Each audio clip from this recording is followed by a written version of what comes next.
Okay, guys, so we are live. So for those listening at home, welcome to the Dungeon Musings YouTube channel. My name is Kevin Madison, and I'll be your friendly Nemedian chronicler today, because today we are carrying on with our adventure playing Mongoose Publishing's outstanding Conan the Roleplaying game. We are using the Atlantean edition, although the Atlantean edition is just the first edition with errata incorporated into it. And with me today, we're continuing on our adventure of Princess of Shem. And with me today are the stars of the Princess of Shem campaign, and we have had some Hyborian reinforcements arrive. So let me introduce you to everyone here first. First up, we've got our resident armor smith, Dave. Hey everybody, I'm Dave. I'm playing Hakon Doomwinter, who has his Akbatanian steel sword that he's going to use today. And yeah, ready to go. Very nice. Next up is Jamie. Hey everybody, I'm Jamie. I'm playing Sir Isidore. He is a Nemedian knight and a professional soldier, basically. And he is hoping that we have some help on the way, because we're going to need it. Nice. And joining our Hyborian duo is George. Hey everybody, I'm George. I am not going to be playing a warrior that carries a big, giant Conan type sword, because I am playing Olina Krokin, who is a Zamorian wise woman, so aka a sorceress scholar. And she hasn't decided whose side she's on yet. Very nice. So unlike you to play a morally questionable sorcerer. I know. I just wanted to do something different this time. Exactly. So guys, this is part 4 of our campaign. And before we get to the thing we do to kick off every Conan session, let's start with a recap. So I will grab our tokens, because we have more heroes this time. Yes, there we go. Let me see if I can bring you back these 3 sessions ago. How did our heroes come to the circumstances in which they now find themselves? I recall us finding a merchant from Akbatana on the road who his caravan had been attacked, and he was sort of left to survive, and we helped him. We aided him to Akbatana. Yep. You drove off assassins, as far as he is concerned, who were trying to kill him. Nemesis, foes, betrayers, even. And we knew not how knowledgeable and connected he was until we arrived, and we learned that he indeed was, and was able to give us a refuge and introduced us to his wife Jamila, who helped us learn about some of the things going on here in Akbatana. And I think Hakon, we had decided, needed a new sword, so we commissioned one with some that was a help gift actually from them. Yeah And so Hakon has just received that and has been putting it to great use, and then all along what we've been learning about is the corruption that's gone on in the city, led by and connected to this Tutankhamun, who was a Stygian sorcerer who has now made his presence known here for whatever reason. We don't quite know all of the purposes that he's kind of moving towards, but one of them is that he had kidnapped a series of young women and had them enslaved, and we had stumbled upon one of them and in the city, and we helped her basically escape capture. So when there was more to that as well, do you recall? Yeah, Hakon, what happened there? Hakon, in the night that we had, after our jovial time with Gabal and his wife Jamila, Hakon had this strange dream of his homeland, which he hasn't seen in years, of the resting place of his brother. And on that hill, there were these little blue flowers. And he saw a girl in his dream with blonde hair and green eyes. which is uncommon among the Aesir. And then the next day, or when Hakon woke up, he had flower petals in his hand from his dream, and it was really threw him off because he's not a fan of sorcery, unlike Sir Isidore. And then the next day in the market, we saw that same girl being chased by a bunch of thugs, and so we chased them into an alley, and there might have been a little bloodshed, but in the end, the young girl was freed, and we slaughtered them like dogs, and then oh wait, that's a bad phrase. We don't slaughter dogs, not on this channel. And then a couple of them got away, and we got attacked on the way back by some more kind of higher level Stygian warriors. And there was something that occurred before that as well, because Sir Isidore had a suspicion about this young Aira. Oh yes, something in her eyes spooked Sir Isidore and made him almost want to run away. Hakon grabbed him and was like, "What's going on, man?" And we couldn't figure it out, but Hakon has been enamored by this young lady, this young girl, and Sir Isidore has had suspicions, and Jamila also has had suspicions, and so they'd used some kind of magic to try and shield her, because we didn't know what was going on. But it turns out she's one of the 12 children that are being used by Tutankhamun to summon and... Yeah, there was someone you met at the... or in the basement, I suppose, of Tutankhamun's tower, or ziggurat. Giant crocodile? You met a giant crocodile, definitely. Oh, yeah. But there was also Meshkahema. Yes. And Meshkahema, you knew... Ancient Acheron. Yes. Something of ancient and corrupt Acheron. This was Tutankhamun's palace. There is Meshkahema. Sir Isidore had a great idea of dressing up as guards, which helped us to get out of or move around the tower a little bit and get out and get back in. That was the first. You've only been in once so far. Oh yeah, sorry, but that's on our way back, right? We're dressed up as guards. When you went in, you were dressed up when you went in, because you kind of kabonked some guards and took their stuff, right? And then you hid while the guards came down, and you overheard Tutankhamun say something to Meshkahema. Do you recall what that was? I think it was something about finding the pawn. Yes, I thought. Yep. Oh, and they knew where she was. Yeah. And when they left, we realized that Cabal and Jamila were in trouble because Aira, the girl, is at the place. And so we rushed back. Meshkahema spoke, I believe, in both of your minds as well. Yes. Tempting devil. Temptress. There was an offer as well to free her, but you guys did not take her up on that offer for some reason. Because she's an evil Acheronian sorceress. Who might have godlike powers. There was something else that you learned. You met a Shippu. Yes, which is an exorcist. And Sir Isidore did some assisting in sorceress magics. Yes, that was this old fella. Do you remember meeting this guy? Wasn't he a diviner? Noab or yes, Noab. Oh, sorry, he might have been a Baru. Not a Shippu. Shippu are exorcists. Baru are diviners and foes of demons. He was trying to find out what was going on, why Tutankhamun was doing what he was doing. Yeah, he was definitely a Baru, not a Shippu. Those are both, George, just types of sorcerers or priests or whatnot that can be found in Akbatana. Okay.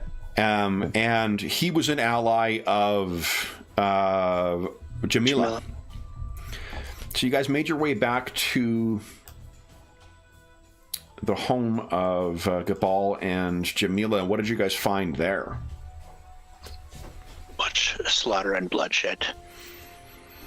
Yes. And then we contributed some of our own. Yes, you did. Inflicted a fair bit of that of your own. True, yes. Fought your way to Jamila and Gabal's private quarters, and when you broke in, what did you do? You remember what you found there? How long ago was that? It was. I mean, like it's been close to a month since we played, so. Wasn't there like,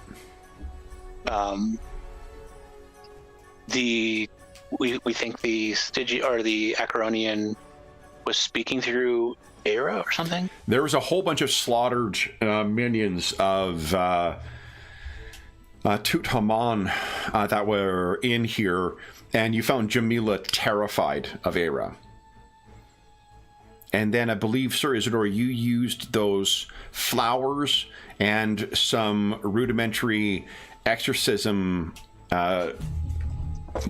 like rituals or rites that you had learned to send him nat 20 on your knowledge arcana check to send the influence flying. Aera was with the assistance of Noam had some wards and whatnot placed on her to try and keep her from being connected. There was a thought that she was connected to this ancient Acheronian, and Noam, you may remember, talked about the Sons of Bori being the foes of Acheron. They're the ones who tore down Acheron and shattered that empire's glory.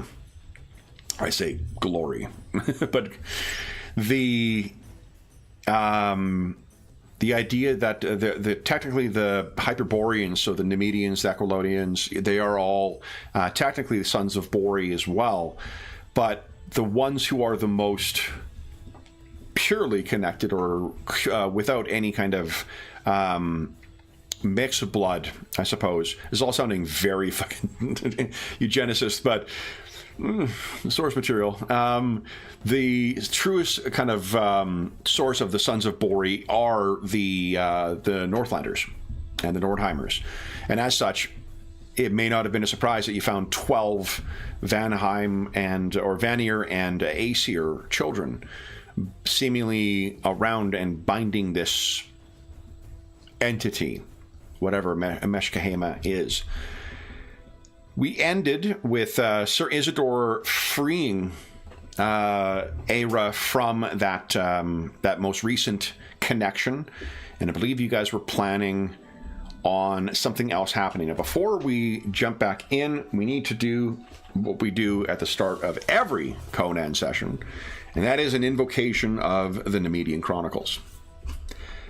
So know, O Prince, that between the years when the oceans drank Atlantis and the gleaming cities, and the years of the rise of the sons of Ares, there was an age undreamed of, when shining kingdoms lay spread across the world like blue mantles beneath the stars. Nemedia, Ophir, Brithunia, Hyperborea, Zamora with its dark-haired women and towers of spider-haunted mystery, Zingara with its chivalry, Koth, that bordered on the pastoral lands of Shem, Stygia with its shadow-guarded tombs, Hyrcania, whose riders wore steel and silk and gold. But the proudest kingdom of the world was Aquilonia, reigning supreme in the dreaming west. Hither came Conan, the Cimmerian, black-haired, sullen-eyed, sword in hand, a thief, a reaver, a slayer with gigantic melancholies and gigantic mirth, to tread the jeweled thrones of the earth under his sandaled feet. And with that bit of business concluded, Oleana, let's start with you outside of this manor. What you can see in a bit of an odd juxtaposition, you can picture in the streets of Akbatana, because it is a quite urbanized area, but this is a good idea of what to expect. of the streets. How much filth can be found in the streets really speaks to the wealth and ambient wealth of the neighborhood. However, the neighborhoods are all kind of sprinkled all over the place. So you'll have a slum next to a palatial district. But in this alleyway, what you see is a bunch of slain warriors that were in service to the nefarious Tutankhamun, and braying and kind of idly stepping around are 2 camels. Now you know that the 2 camels held the 2 Hyperborean heroes who just went charging into this, and the screams and sounds of men dying have concluded. What are you doing? I think I've been skulking around here, trying to literally get the lay of the land as I get closer to my quarry. So therefore I witnessed them, entering, and then heard the screams. So I deduced from that these are, I had no idea when they went in, if they were allies, enemies, neutrals, but now I'm pretty confident that they were enemies of my enemy. Correct. So therefore the enemy of my enemy is maybe could be a friend. So for a little while. Or I can use them for but I mean, you guys don't hear any of this. So now I want to kind of skulk closer and try to get a look in, but I'm trying to figure out like how I could get an angle onto what is happening inside to decide how I might want to approach this. Or does it sound like these war cries and these cries of agony, are they moving toward me or away from me, or no, are they kind they're of done now. Oh, now it's over. You've okay. been waiting. There has been a furious melee inside where you can hear the clash of steel, the sound of men in agony as blood is drawn, and the strangled sound of their lives suddenly coming to a violent end. And then there seems to be silence. The gates into this estate are open. The doors into the interiors likewise remain open. You might not even think, there may not even be a single soul left alive in there, though. If you were to bet, you would place money wisely on the 2 who went charging in after slaying the guards that Tutankhamun had left outside. Right. You're not even sure. Your prey may very well be inside. Well, that is my concern. Not that I'm afraid, but I just want to be correctly prepared if that's the case. I think what I would like to do then, kind of sneak up to the gate. Just make my way quietly up to the gate and stand next to the gate, and I will turn to my crow companion and ask it to fly over through the courtyard. I can say courtyard that leads up into the and see what it can see in the courtyard, and then if it sees something, to report back to me, and if not, or actually, before I give it that order, I'm going to try to peek around the gate to look, just to see what I can see, so I know that interior door is still open, and that kind of thing. So, and is it a big? And then also, is it like a big door, or like if I send a crow this is a very palatial estate. Whoever is this has an enormous amount of money to afford everything, and there are seeming like the guards that would be guarding this thing, whatever the house guards are, they have been slain by Tutankhamun's minions. So, if do you have a name for your crow? That's a great question. How about if you want some more names, they are. I'm not sure if you would that's a give good them idea. Well, some more names are on page. Let's see here. I know it's kind of near the beginning. Zamorian, forgive me. Page 36. Zamorian, yeah, 36. Let me quickly grab one. Oops. So, depending if it's male or female. Crow named Nin. Male will be like Bodan, Buryan, Danyo, Petruso, Vanko, Yare. Female or Anchika, Iona, Luba, Olena, Orinko, Oksana. I'm gonna go with Venko. With who? So the Venko, which will be the male. Okay. Since I'm deciding it's gonna be a male. Okay. All right. Crow. So basically, I want to send Venko in to scout around, and then return to me. Flits out. We see him fly over the dead, almost as if, coming from the Raven Queen herself to collect the dead.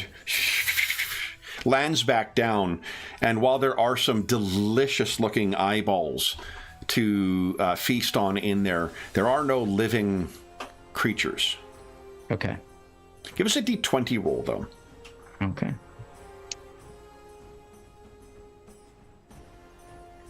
Go. 16. He heard voices from the second floor, though. Okay. All right. So once it lands back on my shoulder, I'm going to try to, obviously I can't really hide, but I'm going to try to kind of zigzag my way. I mean, you can, just because you're not, I don't think you've got levels in it. You can move silently, though. I'll definitely move silently then, sure. And then I'll try to find cover here and there. Like I'll move from this piece, this cover here over to that cover there, and just try to not be spotted if I can. Give us a move silently check, please. Alrighty. Let's see how you do. And come silently. It's right there. Here we go. 15. 15. Okay. Are you satisfied with that? Yeah, I think so. Okay. I think, I know that a lot's just gone on, and people probably aren't paying too much attention. It's a good point. Yeah, it's my guess. Okay. But I'll save it for when I'm saving everything up for when it really counts. You got it. So you're making your way through, and you're being as quiet as you can. There's once or twice where Vanko is kind of flutters his wings as your staff comes down too hard on a marbled floor and echoes. As you make your way into this place, you find evidence of slaughter in here. The vast majority of which seems to have been inflicted on more of Tutankhamun's armored minions. You can... I'm not sure how familiar you are with the signs of battle to pick out what an axe wound is, or what a what a sword piercing wound might be, the slashing of a dagger. But what you can tell is several of these things have been run through, seemingly with something large, and some seem to have been nearly dismembered by something else enormous. Okay. As you're getting your way in, would you give us a listen check too, please? Righty. And the other thing I'm gonna just be on the lookout for, but really more of a sense, is like if I sense or see anything that makes me feel like there was some kind of sorcery involved. Nat 20. Yeah. You know precisely where the sound is coming from, and I think there is perhaps a bit of both you and Vanko can feel it. There was some... It's almost like the unheard sound of a snake moving through this room. Something very powerful has moved through here and seemingly been driven out. Even you can feel that. Perhaps there is another sorcerer here. Okay. That's concerning, so I will take that into account as I continue onward, but it's also making me want to go in deeper. Okay. So I'm going to look for whatever stairs I can see and head for that. Yeah, for those. so you were able to. There is seemingly no other like very few surviving. The people who have survived are pretty much in this room here, apart from some one or two housekeeping or housekeeping staff that are in hiding perhaps, or fled the premises. You get upstairs, and what you can overhear is, in the film version, is we would overhear the tail end of our last session of what they were talking about, the presence of Meshkahema having been driven out. And with the name Meshkahema,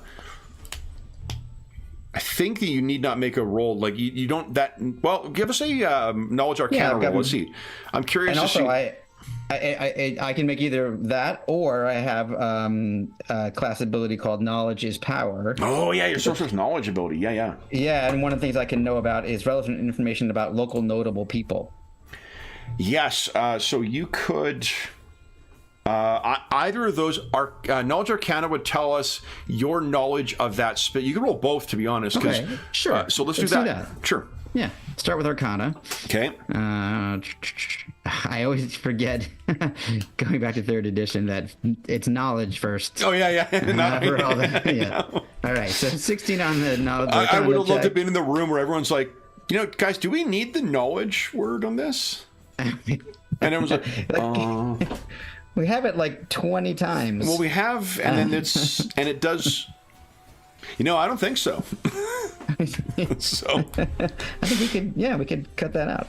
So what you know is, with that roll, what you know is that it is definitely an Acheronian name they are speaking of.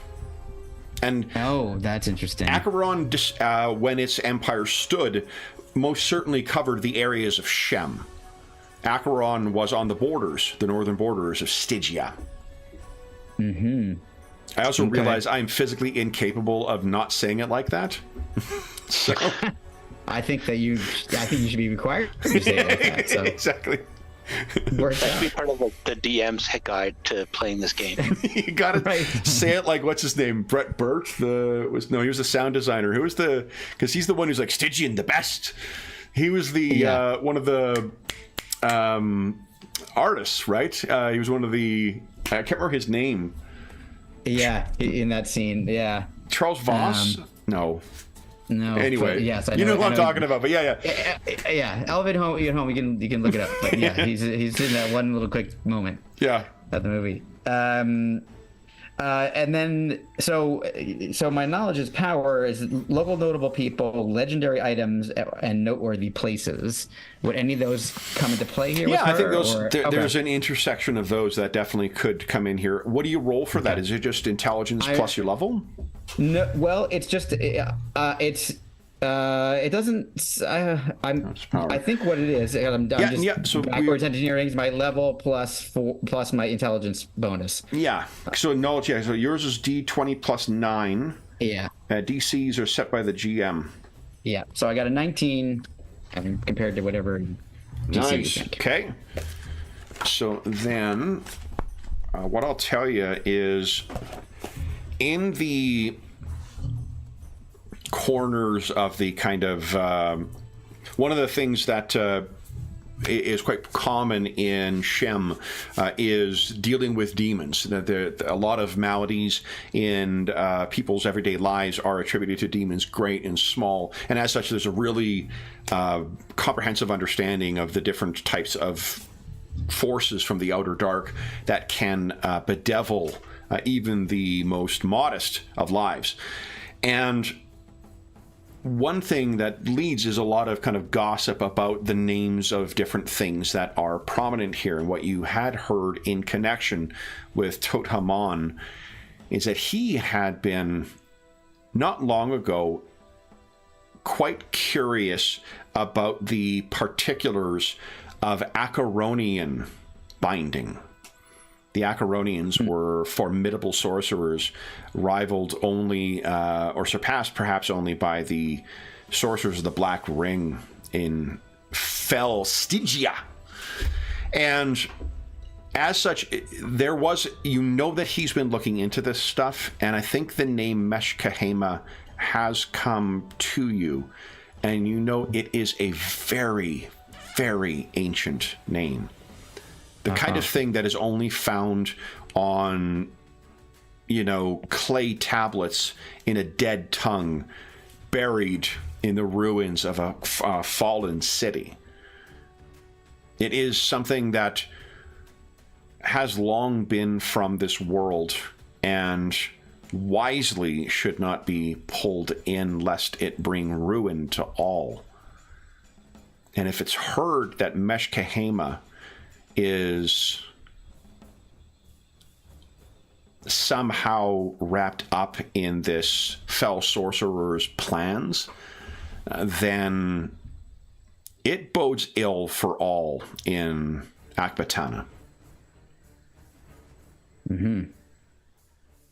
Okay.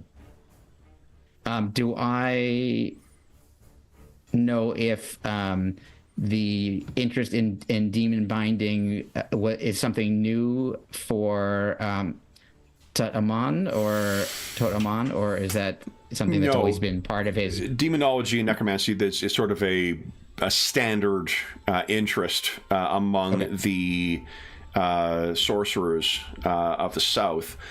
But with him, it's more the interest in that name. The thing is, it's sort of the opposite of what the divine, like what the Baru and what the Ashipu, the diviners and the exorcists would want to do here. They are not interested in binding these things and making them work for them. It's thwarting the plans of demons. Yeah. Interesting. It also speaks to the fact that he has kept it fairly hidden. Having a sorcerer on your side in your city can be a boon to your, to your people and to your city, and to your own fortunes too as the ruler. He may not, the king here, King Lamech, may not be aware that this is happening, although there are no shortage of other people who may also be pissing in his ear, claiming that this sorcerer cannot be trusted. Chalked up by the supporters of Totamon as just jealousy for those other hex workers at his power. I don't think we have his name yet. Here's King Lamech. While Shem is referred to as a nation, each individual city-state really has its own king. So, and King Lamech is a very, very rich man, thanks to the trade in Akbatanian steel. So that's what you've overheard, Olena. And let's cut back inside the room then. So you have just finished defeating this stuff. Feel free to introduce yourself or Olena however you feel is appropriate. Hakon, Cerizador, you just cast out the influence of this demon as if you were trained as an Ashipu yourself. And Hakon, this girl now seems diminished. You may remember last time, every time there was an exercise of her power, she seemed to grow thinner and lesser, as if something was consuming her very life force.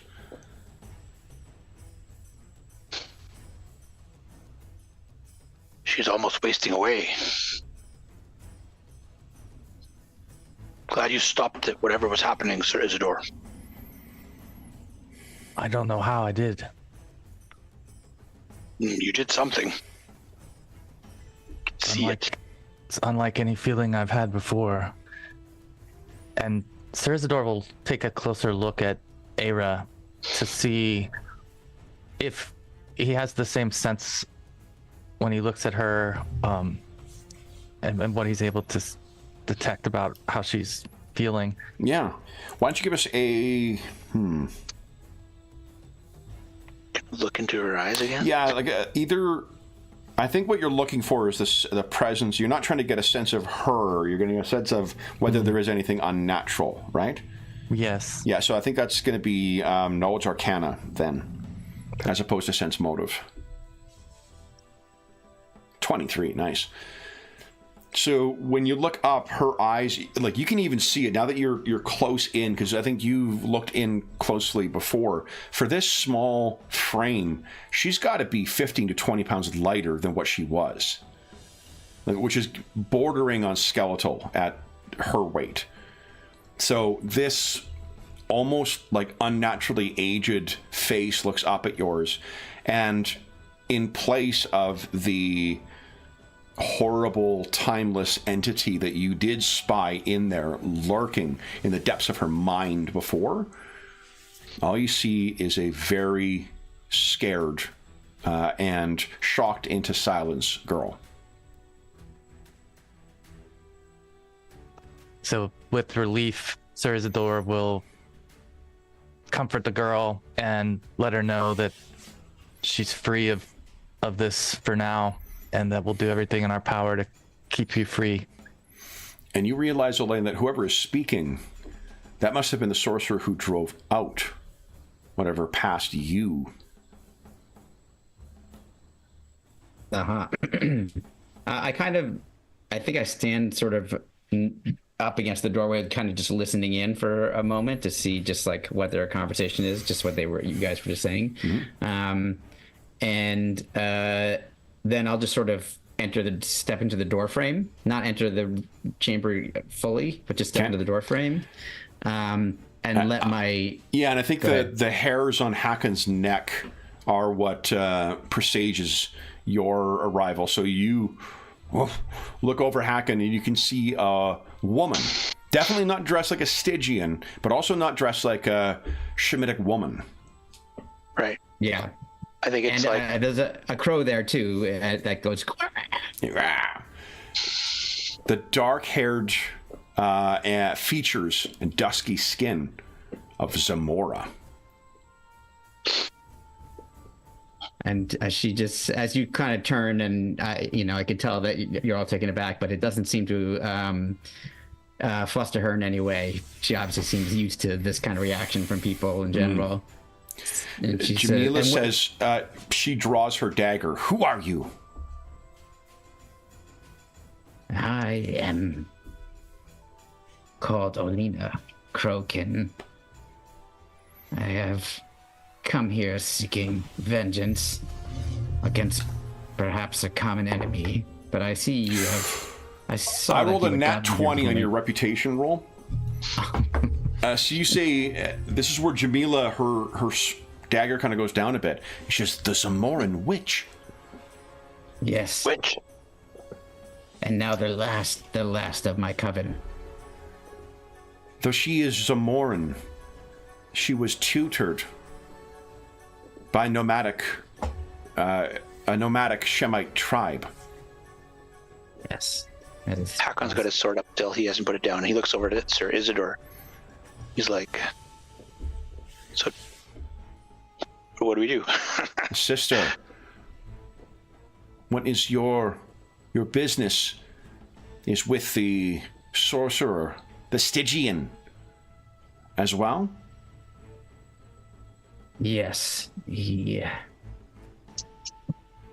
betrayed my people. They were not my people from birth, but those who took me in when I needed it. And he proffered an arrangement, but it was but a trick. And in the moment when my coven was most vulnerable, he slayed every one of them. I was either lucky or cursed to escape. And now I will go to my deathbed seeking vengeance against him. She turns to Jamila turns to the rest of you, and she says, what she says is true. I've heard it. So I am not here to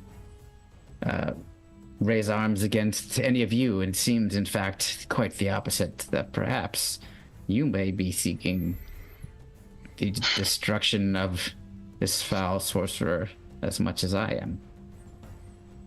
she turns to Gabal and says, she could help. A sorcerer. Her abilities greatly exceed my own. And Gabal kind of shrugs and says, we're letting everyone in. Why not her too? Welcome, witch. I will see about having refreshments. The slaughter of my house guard has left me parched and peckish. And Gabal leaves the room. Jamila passes you as you're leaving, Elena. She places her hand on yours, and then, as if welcoming or ensuring that you are welcome here. And she leaves as well, leaving Hakon, Sir Isidore, Olina, and Aira. Hakon seems to be narrowing. I think Hakon swirls his tongue around in his mouth and spits out some blood and says, more sorcerers. But our side, perhaps. Yes, and I say, may I? And I walk over to where you spit the blood, and I kind of scoop it up with a handkerchief, kind of a scarf sort of thing, and put it in a pocket. I did not get your names. I am Sir Isidore, and this is Hakon.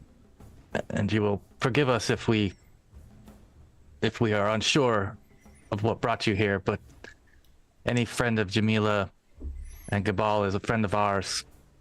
And Hakon, remember that swords can be used for both good and bad, as can sorcery. Yes, yes.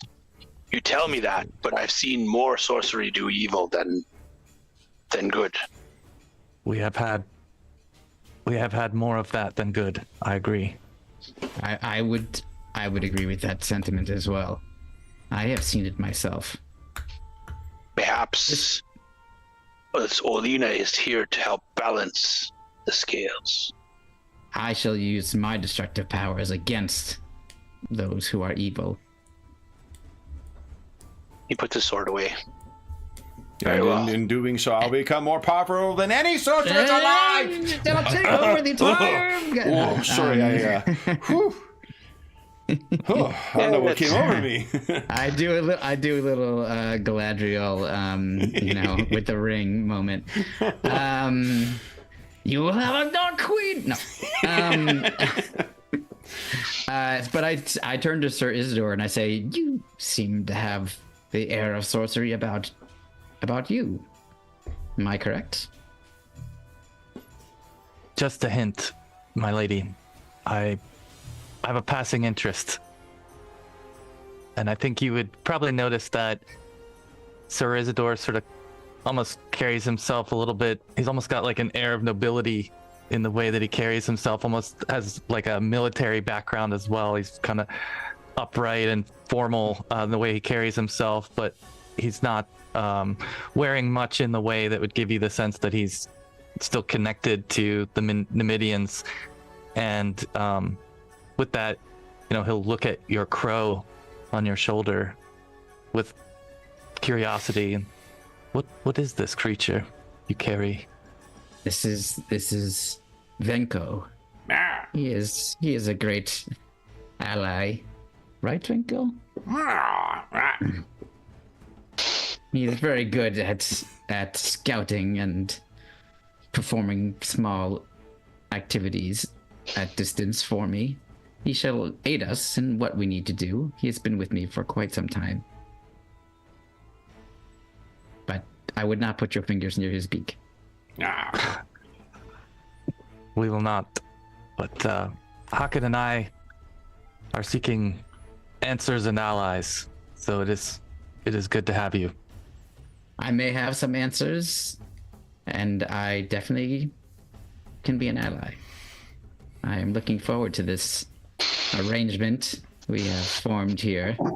It's been a while since I have even spent much time with others, so forgive me if I perhaps seem a little bit off.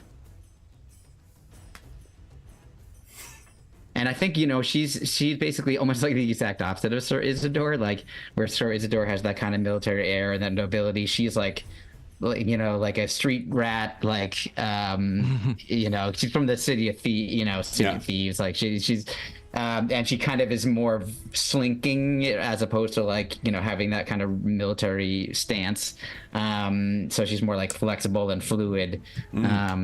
But what's interesting is that she seems to connect with you in that with the sorcery. Like there's something like I think you would like this is as if you were doing sense motive and I failed my sense, you know, I failed my deception. But basically, you get the sense that like I actually genuinely seem to want to get to know you further. Well, one of the kind of interesting, you know, contradictions with Hyperborean sorcery is that unless you're, you know, specifically connecting with a specific entity from the Outer Dark, and even then you would need to have a baseline of understanding, it is a collective activity. You generally don't do it alone, right? You have cults or you have acolytes, you have whatever else. It's not the kind of activity that weirdo loners do unless they get really powerful and further along. It's weirdo groups, not, you know. Exactly. But it is a thing. Exactly. Like, almost all sorcery in Conan is it's someone who, after a lifetime of study, that Conan runs into him and then beats the bejesus out of him. Or it's people, you know, propped up by huge organizations. And by the way, I'm going to always have a ready to action, which is if I see Conan, I'm going to run for my life. Not a bad plan. Take the bird, not me. But because I just, and maybe this Sir Isidore would pick up on all of that pertaining to me, specifically because I've just said that I've lost my own coven and people that I had worked and trained with. So obviously I'm on my own now, and I need to create some kind of group to be a part of. Would you give us a knowledge local check, please? 20 again, amazing. Man. So something clues in on you. There was one of the pastoral Shemites that traveled, but they did this curious thing where they returned to one specific location in the mountains that set between, it's not Koth and, is it Nemedia and Shem? No, Koth and Shem. I was right the first time. There were some kind of ruins that they routinely returned to, and other Shemitic tribes would go there. They would have pilgrimages to go and learn from these wise women. What you'd heard as well is that tribe was eliminated, and you're realizing that Olena may very well be the last of these wise, or at least the last surviving of these wise women who were consulted by all sorts of different members of the pastoral Shem community, and happened to be in a specific location. Yeah. So Sir Isidore would empathize with being a castaway and an outsider, I think, immediately with Alina, and in combination with the sorcery and his interest in it, and then his just recent discovery of any ability to use it, has his guard completely down around her, and he is sort of absorbing and trying to learn from her and watch her mannerisms and the way that she talks and looks at things, her perspective. So I think Sir Isidore is definitely, you know, very open to learning from her, but also compassionate about the road she's been on, because it's pretty similar actually to the one he's been on as well, where he's doesn't want to go back. He's in a place where he can't really go back either. So the only way is forward. That's cool. How is Hakon? While you two are talking, Hakon is, he puts his sword away, and he realizes at that point that he is covered in gore, and we now have this new person that Sir Isidore seems to be at least engaging with in a friendly manner, and he's like, "Oh, I'm not really ready for this at the moment, so I'm going to clean myself up, or at least look like I am." So he's, goes over and grabs one of the men that we've slain, and we look over it. Okay, at least his cloak is still clean, so I'm gonna take this off in some water. And he's kind of cleaning himself up, but he's actively listening to everything they say, trying to figure out. And it might have failed his sense motive, but whatever. He's like trying to figure out if she is a trustworthy individual. Yeah, and or sense motive is contested with the whatever it is. Is it deception? Deception, or is it? I don't I think it depends on what you're doing, but deception isn't in the skill list. Yeah, so it's not that. Bluff. I was reverting to Bluff. Bluff. other. Yeah. Yeah, bluff. That's right. But she's not bluffing. It's just he's trying to ascertain. It's a new person. The measure of it. Well, the reason I mention it is because it's not contested. She's making no effort to conceal anything. So you're getting precisely whatever, even though it was only an 11, 10 or higher is, like, for an uncontested roll, is certainly good enough to get the measure of someone. Yeah. And so while Sir Isidore and Alina are talking, he's not paying attention, but he's really paying attention, at least as best as he can without being too obvious. Yeah. And also trying to make himself a little more presentable. And as they're kind of wrapping up their conversation, he'll go over and he'll extend his arm, and he'll be like, "Hakon Doomwinter." And Hakon, I can't remember how tall Alina is, but Hakon is a fucking monster of a man. Oh, yeah. No, she's not super tall. I would say she's like 5'6" or something. Yeah, he's like 6'7". Yeah. Okay, yeah, well. So I reach up and take Hakon's hand. Alina Crokin. You're welcome. Here. She laughs.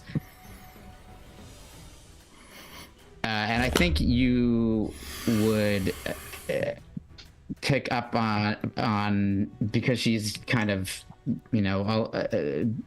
got her guard down as well, purposely, that it sounds like everything she's saying is truthful, like she's not being deceptive. However, there's probably times when she is that way. There's probably times when she is more scheming and, potentially can't be trusted. But in this situation, it seems like she feels like you are all on the same team. And once once our common goal no longer exists, that could change potentially. So I think you might feel like you gotta watch her, but not like she's gonna do anything while we're to anybody in the party, while we're all trying to achieve the same ends.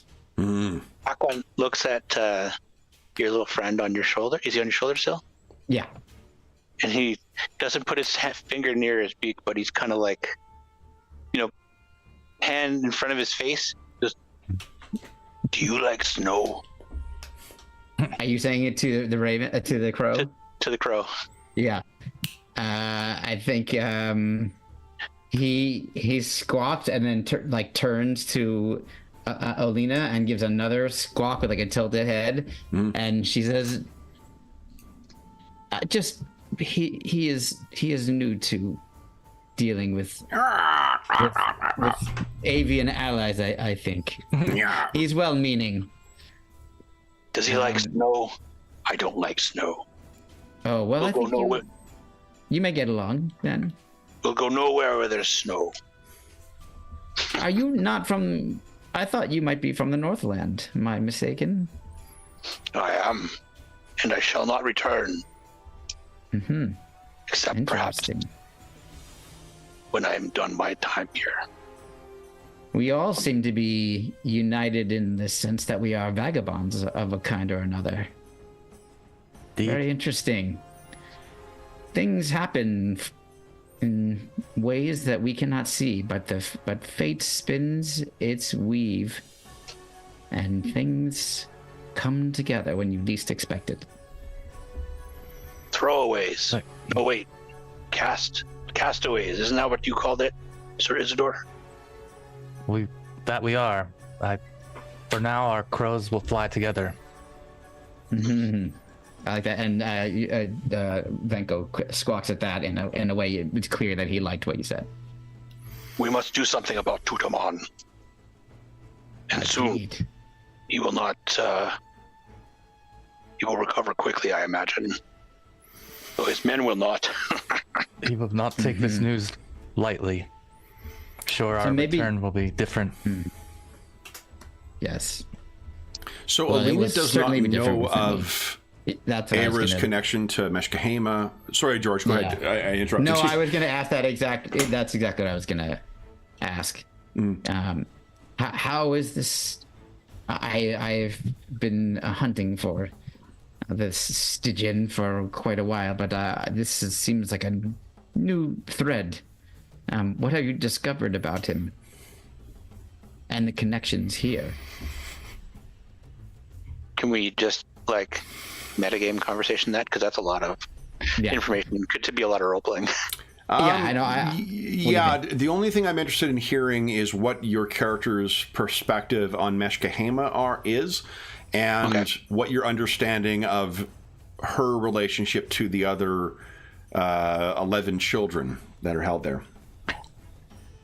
I think Sir Isidore might characterize that for Alina as Tudhaman has connected himself with some ancient wickedness that the Meshkahema seems to embody, and they have moved forward with a plan to, and he'll point to Aira, to inhabit these young children with their ancient demons.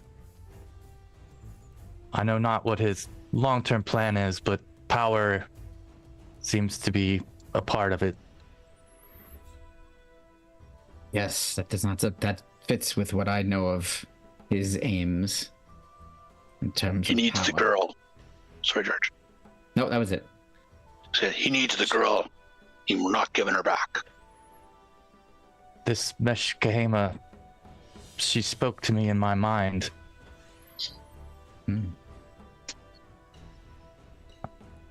Before you encountered her? When we were in her presence, she seemed to know we were there, despite our attempts to hide. Interesting. Powerful, it seems. Well, and from what you say, we must figure out a way to prevent her from falling into the wrong hands. Did you have an idea in mind for how to do that? Or perhaps the Sons of Bori can send her back again to whatever depths of hell she was from. Yes. I've been back to where the rest of the Acheronians have gone and should remain. It is something that I may be able to help with. And I turn to Sir Isidore and say, are you familiar with the incantation of Amalric's Witchman? That I am not. You can give us our knowledge arcana check if you like, Sir Isidore. Sure. Maybe you have some understanding. Yeah. You know precisely. Do you want to explain what... Yeah. So this is a great spell. Let me just say what the duration is to start with. Your mortal lifespan. Here's what it does. I'll skip all the math and stats. One target god or demon who has taken on humanoid form to walk the earth loses its innate damage reduction and any immunity to critical hits, sneak attacks, or other attack forms. So I don't say that. This is something you just know. So I just say like, I don't know. I'm pretty sure I read that in Howard's text, didn't I? Conan rolled a pretty sick nat 20 on his attack, and then he... That's right. But you know that it's a spell that can be used to render demonic creatures or gods weaker in the mortal realm. So there is something I can do to kind of put her a little bit in her place if it's necessary. However, it's there's a will saving throw basically. Like she could resist my power. Understood. Yeah. Well, that would help. That would help move the scales in our direction. Certainly, something we fear is our ability to affect her. If it comes to it. I think that is a healthy fear to have. There is also the possibility. Yeah, sorry. Go. Oh, sorry, George said there also is the possibility of the War of Wills. Right. Yeah. And I'll assume Sir Isidore probably is familiar with that. Yeah, that any sorcerer, okay. like any sorcerer in the setting, can try and just will other sorcerers, magical beings, or outsiders, anything from the outer dark, to try and just force them, under their will. Which also means that this creature could do that, and the Tutankhamun could potentially do that as well. So I say, and of course, when it comes to the War of Souls, 2 sorcerers are always better than 1 working together. So perhaps Agreed. we can join forces if it comes to that. I would not go so far as to call myself a sorcerer yet, but I aspire to learn from you, and I'm open to learning. I think you could probably, even with your sorceress senses, Elena, you could sense that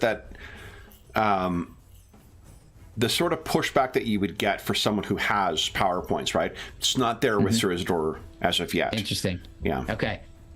We shall talk as we go. Perhaps there's something I can pass along to you. The fates have brought you to my us. knowledge. I agree. You're like a highly prized draft pick for all the different sorcerers in town. The fates bringing food and wine because I'm famished. Around that is when Gabal and Jamila join back in, bringing some things. Gabal, that's their celebrity name. That's their first child's name. Totally. First child is That's Jamal. great. Gabal it says there will be many bribes that will need to be paid in order to silence this. And Jamila and he had, Jamila had suggested that they take Aira and stay at a colleague's or a friend's estate for a time, so that they might be safe from any further reprisal from the sorcerer. While one would hope that the king's guards might, or the king's soldiers may intervene here. Squabbles between noble families and stuff like that is very much a proud Shemitic tradition. Not to the degree that like knives in the night are among the spires of Zamora, but still not to be thought of as a revenge, and the idea of honor killings and whatnot are not unknown among the Shemites. This is why I fit right in. Yeah, unless hospitality is extended, in which case the idea of the law of hospitality or the law of salt or whatnot, that all is respected by the Shemite as well, which means that Gabal is extending an enormous amount of courtesy to you, Alina, very quickly, seemingly on his wife's insistence. And I think I recognize that right away, because I feel like, I'm now sort of a mixed culture. Mm-hmm. And I came up with, I just wrote down a name of like the woman who wound up seeing as sort of a mother figure, who was one of the other wise women who trained me. Yeah. And Nira, which was a Shemite name, Nira. Oh, nice. And I think she not only, was showing me the ways of sorcery, but at the same time, she was showing me the ways of the Shemites. And awesome. So I understand. I know what he's doing. And I respond in kind, like I do what you do, in response to that kind of, So he kind of recognizes that, he already knows that. I think he told the guys before that he already married far above his station, and she is so much wiser than he. So it does not surprise him that his wife was correct yet again. That's hilarious. And I think partly for me, it's that it's a combination of, taking on some of the culture, but also knowing that I kind of need to because of my heritage, because it's clear that I'm from Zamora. No one's going to be like, oh, where are you from? Yeah. I've got an accent, I've got a Zamoran look, so I think I go out of my way to correctly practice cultural norms within Shem. You're also probably a little unusual because you've probably had that like ruddy skinned, from living outdoors all the time. Like you wouldn't have the typical, in the same way that Hakon doesn't have this typical complexion for a Nordheimer, even though like they would be wind burned and whatnot. He's very fucking tanned. Likewise, you've spent a lot of time outside in the plains, so you're probably a lot, as opposed to the more, delicate featured or delicate, complexioned Zamorans, you have just a different look to you. That makes total sense. I think it probably goes with, in terms of my wardrobe as well. Like my garb kind of is a combination of like Zamorian and Shemite. Yeah. I love this picture. I don't know where you found it, but it's awesome. It's so great. Well, I think Sir Isidore shops at, Knights Errant R Us. It's like, well, this is good, sense. But do you have the tabard in shabby? Oh, you do? Good. This is excellent. Terrific. Here's all the colors we have it in. Exactly. It goes from ruddy black, brown to slightly darker brown. Good. We're on the same page. I think that's kind of where she's at in terms of who she has become at this point in her life. So then, as you are eating, then Jamila, always a mind for getting to the business at hand is. She's making arrangements. You've heard her talking to her servants. They're getting ready to have the household moved, what remains of the household moved to a friend of the family's. He says, what do you intend on doing now then? I turn and look at my two new found companions. And I must consult the scrolls of Skelos. Oh no. Kill Tutamon and his men. Leave the witch to you. Seems wise. Unless you, as you say, you can make her make my blade something that can hurt her, in which case I will help. Yes, it is something that I can attempt, and I will do so. Because it will take much to just defeat one such as her. There are others who are enslaved. We must see to it that they are freed, as Aira was. As Sir Isidore explains what's gone on with Aira too, you would recognize as well, Elena, that there, and just as a reminder too, this thing Kraken has its tendrils or tentacles, not tendrils, latched into each of these children seemingly. So while it has recoiled at present, it is ready to grasp once again. Okay.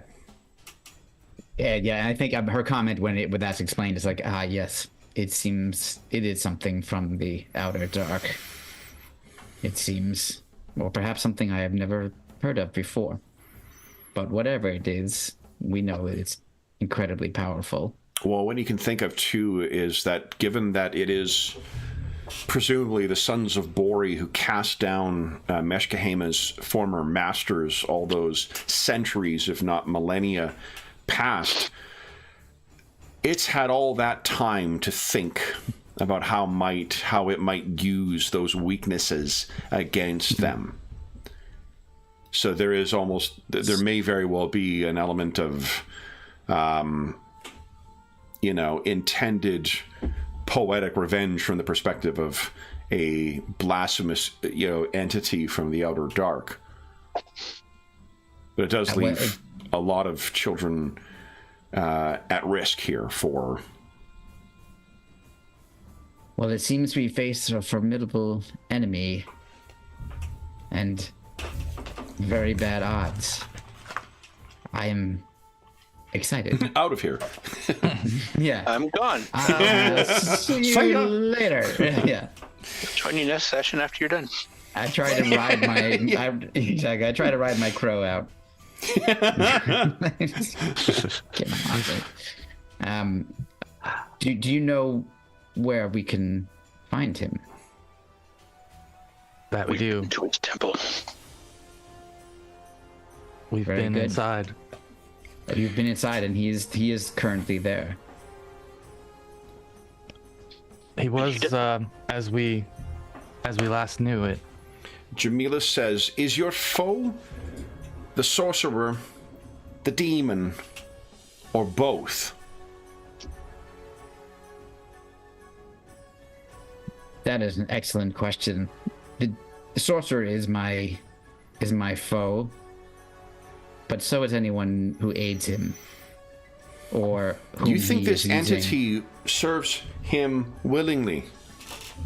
You said that he keeps this thing in a basement and surrounded by the blood of its ancestral enemies. Yes, you make a good point.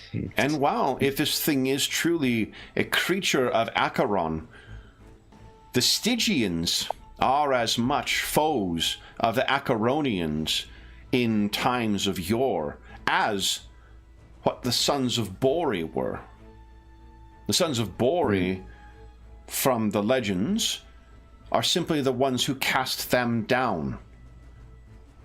But the struggle between the two empires in times of legend was said to be as fierce as that between Aesir and Vanir.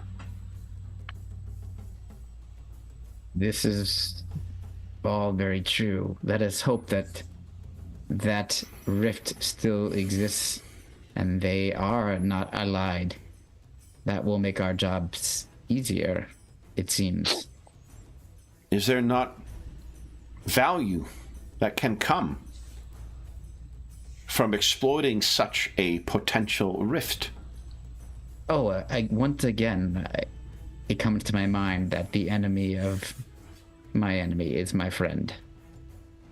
Perhaps we can enlist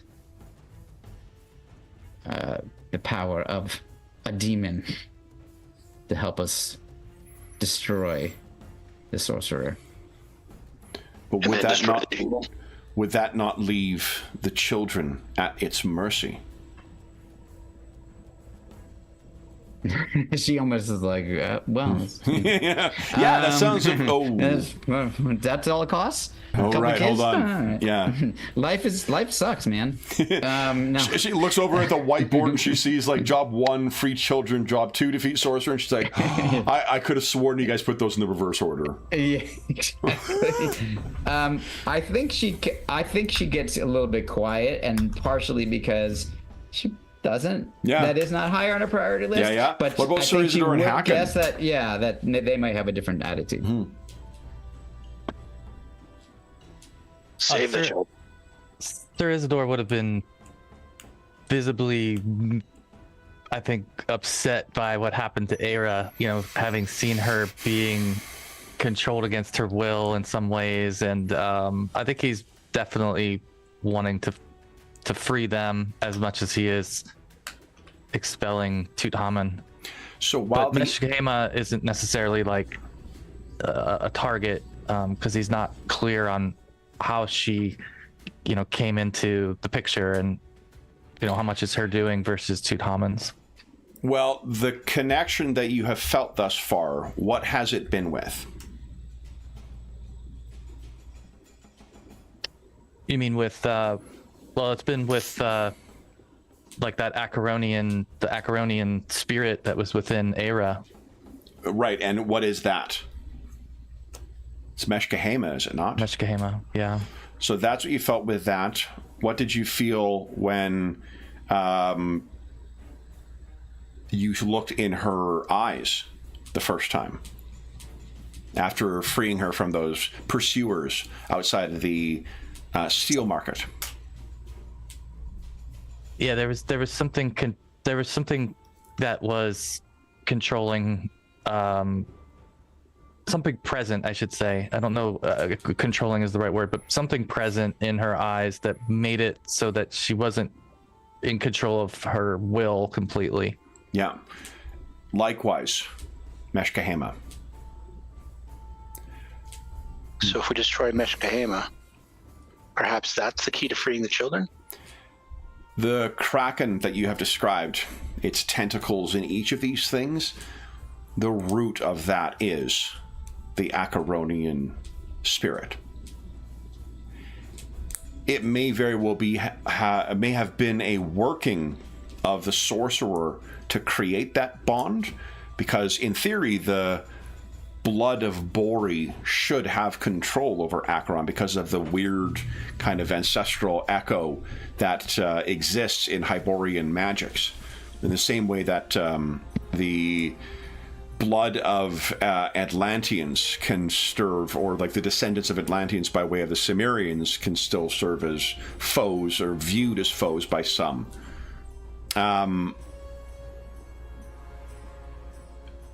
It could be that this was set up and the connection was established by the sorcerer, but he may not have fully appreciated what he was dealing with. And we talked about this in a different game before, but I think it's a really neat story. One of the popular opinions for occultists who study Aleister Crowley's things, those who believe in this stuff, they believe that his notes contain a bunch of sabotage to prevent anyone from ever reaching his same glory, to the point that there was one individual who blew himself up in a garage on account of trying to follow Crowley's notes. Sorcerers in our world, as however much you want to believe that being true or not, it is sort of a popular folktale of it. If you are ancient Acheron and your foes are Stygians, if you saw the writing on the wall, do you think it unreasonable to think that you may sabotage the efforts of those who might come after as successors, picking the carcass of your once glorious empire? Now, I'm not saying that's the case. He could have just fucked up in general, but it is something to consider, because sorcerers are jealous and spiteful. Right. So, I mentioned that only to draw the point on it's maybe worth thinking of who is actually, what is your goal here? Is it to defeat the sorcerer? Is it to free the children? Is it to slay the demon? And is there overlap between any of those? Right. Well, if Tutankhamun wants to use the demon, he's not going to let us slay the demon. Because if we slay the demon, then he's lost his source of power. Or the one that he's been working towards anyways. And Hakon, what do you make of him sending all these people? Because he doesn't have, like, there's not a machine running with his minions coming out, right? Yeah. It's a considerable expenditure of resources for him to try and recover this girl. We must have killed close to 20 people just to get, and then they killed all of Gabal and Tumina's house staff and guards. Yeah. So how many have already died because of Tutankhamun and his ambitions? Yeah, and like this is the kind of thing where this is not an everyday occurrence. Like there are cities where there is regular bloodshed and whatnot. Akbatana is not really like that. This is an extraordinary event. Not something that is going to change the city necessarily on a fundamental level, but it is not the kind of thing, as Gabal said, that people will just ignore. He's having to spend enormous bribes to be able to prevent people from realizing what the hell happened here. Yeah. So this is... Do you think that it is... Well, I guess, what do you make of the fact that he would expend Tutankhamun that much in resources to try and recover this girl? Well, she's obviously very important then. Extremely important that he would throw lives away that much, that willingly. So he's not going to let the demon go without a fight. So Tutamon's going to have to die. And in fact, Hakon is almost saying like Tutamon needs to die for what he did to Cabal and Jamina's family. So let me bring up one more interesting facet of Hyborian sorcery. Damn it. Olena, what was the duration of your spell that you just talked about? It is specific wording is your mortal lifespan. And that is one of the rules of sorcery, is that the rule of impermanence. Almost every spell or magic item has only a limited duration. If nothing else, all such sorcerer's creations will cease functioning the moment the sorcerer who created them is killed. Mm-hmm. Yeah. What do you think is holding... What's holding the Meshka. demon from escaping right now is Tutamon and his power. So the demon has to die first, then Tutamon, and then the children will be free. Okay. Yeah. Because if we do it the opposite way, if Tutamon dies first, then the demon's released and free, and who knows what the hell that means. Yeah. So for me, it's demon, Tutamon, unlimited power, and the thing with the kids. That's my order of priority. Right. No, I agree, Hakon. That makes sense. You are wise in the ways of sorcery, it seems. These are good tactics. I know how to fight, that's all. Well, we shall fight together this time. And this would have Normally, been, like, Olena would be aware of likely, like, the duration of some of those binding spells. So if the thought was, let's put the sword through the sorcerer, you would be able to say that, like, unfortunately, this is, all of his creations are bound to his life force, and as such, as soon as he dies, all of that grows free. Yeah. And so then Hakon's like, oh, so you're saying we can't kill the snake because it's constricting the wolf. Yeah. We have to kill the wolf and then kill the snake. Okay. Yes. You're all right. Well put. So then, Agreed. how will you go about such a task? Well, didn't we sneak in once already and he didn't know we were there? Did he ever find out that you had been there? Do you know? Aside from stealing some camels and racing past some people on the way out, but we were dressed as the guards, so the 10 Nordheimer might have been a bit of a giveaway, but The only one, I think, who lived was Meshkahema. Mm-hmm. And whether she might tell Tutamon, probably not unless it advantaged her. Yeah. So it's a question of, did it advantage her to... Right. well, if she thinks that we won't come and kill her. We also may not be sure that she knows, she even knew how we got in, but we know she knows how we got out. So either way, I think we should expect more resistance this time around. Agreed. The other guys did get to see the courtyard full of lions when you were when you were leaving. We need guards' masks in order to get past the line. Benko's eyes will be very helpful. Oh, I see. Yes, he shall serve us well, I think. But your tactics for getting in seem to be sound. Perhaps we should at least investigate trying that again.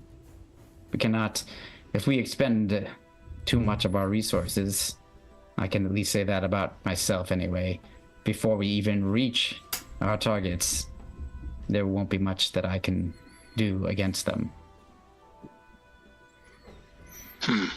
So sneaking in would definitely be to our advantage. You may not think it to see him. When he's not wearing armor, Hakon is an extraordinarily subtle prowler. Hakon, are you still injured? Hell yeah, man. Can you see his health bar? I see. But I'm less injured than most of them. But I'm less injured than most of those. Yeah. That is true. Can I attempt to heal Hacken? Unfortunately, you guys have done all that can be done thus far, and you've even applied wound wart to it to try and assist with recovery. His current 17 hit points is a damn sight better than the 2 or 3 he was at the end of end of the fight, at least, of last session. So, but and I'll say, unfortunately, there is nothing that I can do to aid you in that regard. But I will note that I carry with me certain powders that may be beneficial to our plan. One of which I do not know if you are familiar with it, but it is called Blue Devil's Flame, and it causes those that I interact with to be causes me to be able to coerce them, let us say, more easily. So if we are stopped by a guard or something of that nature, or caught by even a servant, I have 2 doses of this powder I can use. Do you have to get them to breathe it in or something? It's more that I sort of throw it into the air.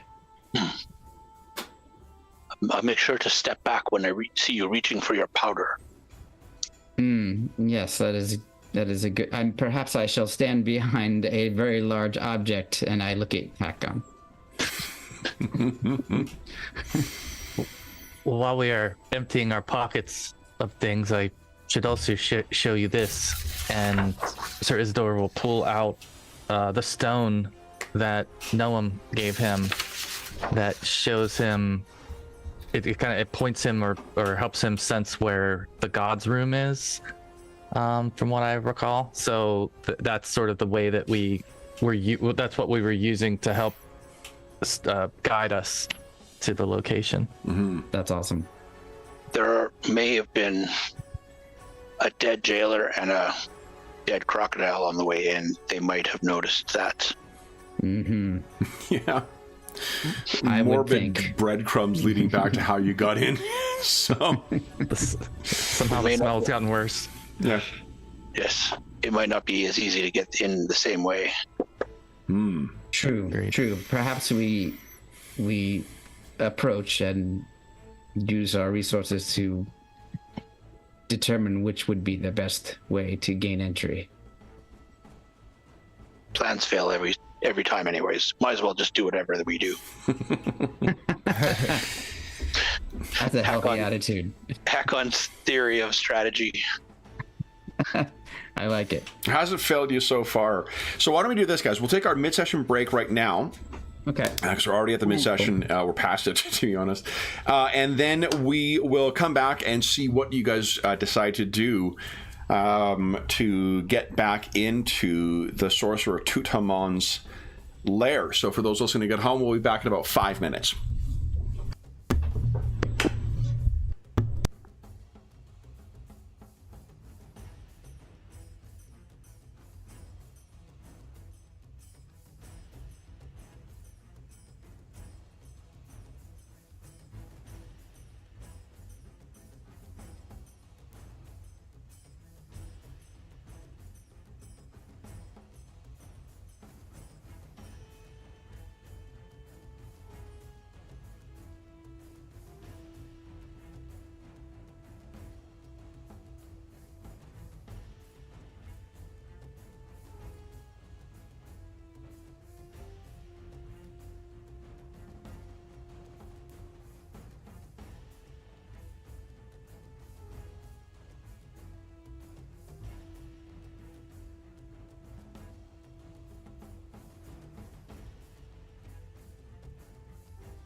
Sorry about that, guys. Anna Banana needed her treat. I also I got an email from Conan, the publisher of the Marvel Zombies game, the Marvel United game, and a bunch of other stuff. Like, they did the Masters of the Universe one recently, and they kickstarted, just wrapped up a Game of Thrones one. Anyway, they just announced that they're doing a Marvel Multiversal Role-Playing Game starter set, which is very much like the old school advanced set or basic set for the Phase Rip one, complete with 2D standees with the characters, and one of the Kickstarter, the sort of game found exclusives you can get from pre-order is a power set. And because that game is very not atomized, but like each of the different powers are very different things. It's not like spider strength. There'll be like 3 or 4 different attacks dealing with like spider strength or your web shooters or whatnot. Having cards with that on it is a huge fucking advantage without having to reference back to the book. So, which is a long way of saying I'm going to be spending a fair bit of money as soon as we wrap up this session, because that looks fucking awesome. Yeah. Yeah. That's right. Well, the dice, they're including the dice. They were the ones who made the dice for the game, and they have like some of the best hand feel of any dice I use. They're really, they're a little oversized. They're really fucking cool. So anyway, all right.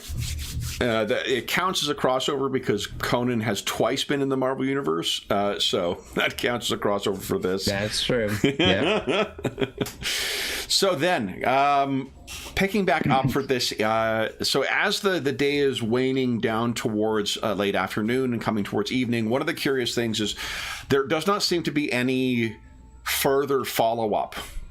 There are no guards that are coming. There are no further soldiers from Tutankhamun coming. Once Jamila and Gabal have things in order, they intend on leaving. What do you want done with Aira? Do you want Aira to go with Jamila and perhaps with Nawab? Noam? Sorry, not Nawab. Or... Yeah, I think she needs to be in a neutral place where she can be safe away from Gabal and anywhere he could be found. So I would be comfortable with her being with Noam, if you all are. Sounds good to me. Then what will you three be doing? I think it might be time to scout out the area near Tutankhamun and see if we can't learn anything, if he's done anything noticeable, and if not, maybe our friendly crow could help us take a closer look too. Yeah. Okay. How much daylight do we have left approximately, Kevin, for the day? This time of day, probably... I'm trying to remember what time of day the attack happened in the first place. I want to say in the afternoon, because I thought it was in the middle of the days when you guys went through the servers. It wasn't at night or anything like that. Yeah. Okay, so then it's probably... it is summertime in Shem, so you probably got a couple of hours left of daylight. Okay, cool. At least. Great. All right. I agree. Let us proceed. Okay. Oh, you're muted, Hakon. Everyone toast Mo. To Mo.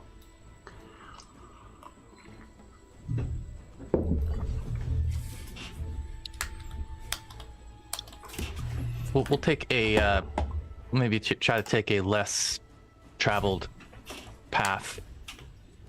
Okay. I think it's reasonable to think that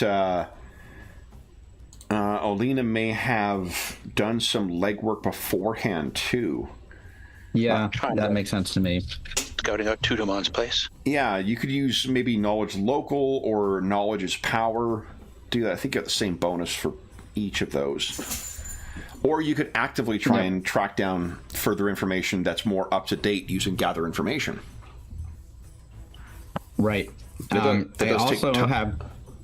Yeah, I was gonna say it takes time, but I just to put it out that I do have something. I have my Zamorian regional feature, which is the +2 bonus to all gather information checks that relate to theft, assassination, and the locations or powers of legendary or magical objects. Which I don't know would come into play here, because it seems like these things weren't. That to me seems like things that would have been there for a long time. That's why I would be getting a bonus as opposed to something that's just happening recently. But the biggest problem is that it's going to take me time.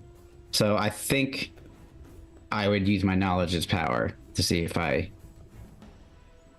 Just know. know it. Yeah, because noteworthy places is one of the things that I can figure out. So I wonder if I can figure it out, like what an approach, like basically in my recon previously, like figuring out what the best approach might be that would give us the most cover as we were going toward it. Okay. So why don't you give us that's probably knowledge. It's probably knowledge local, yeah. Not the sorceress. Okay. Yep. That sounds good. We go knowledge. I have knowledge geography, but that's actually. Hold up here. Yeah, you got knowledge local at 5. Oh, 5 ranks plus 9 total. Do I have that under something? Yep, I got it. It's so it's at the bottom. Oh, okay. Here we go. Nat 20 again. Good lord, man. You guys. Jeez, we're screwed later. But. We're screwed in the fight, but we're going to get there in style. So you mentioned the sewers as one way in, but what Olena knows is that there is actually a separate way of getting in and out of here. Some of the sorcerer's secret, spies and other intriguers make their way in through a separate.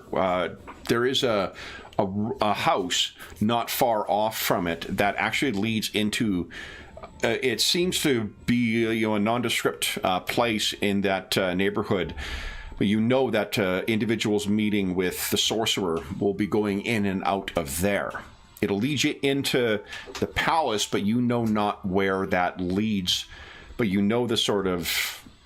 I think you've overheard, thanks to Venko, the kind of the passwords or whatnot that need be given for these different types to make their way in.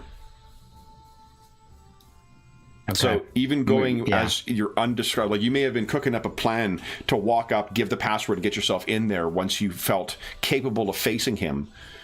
Yeah. Where that leads them, though, if that... Oh, Anna says hi. Oh, hi, Anna. She also says thank you for her treats. You're welcome.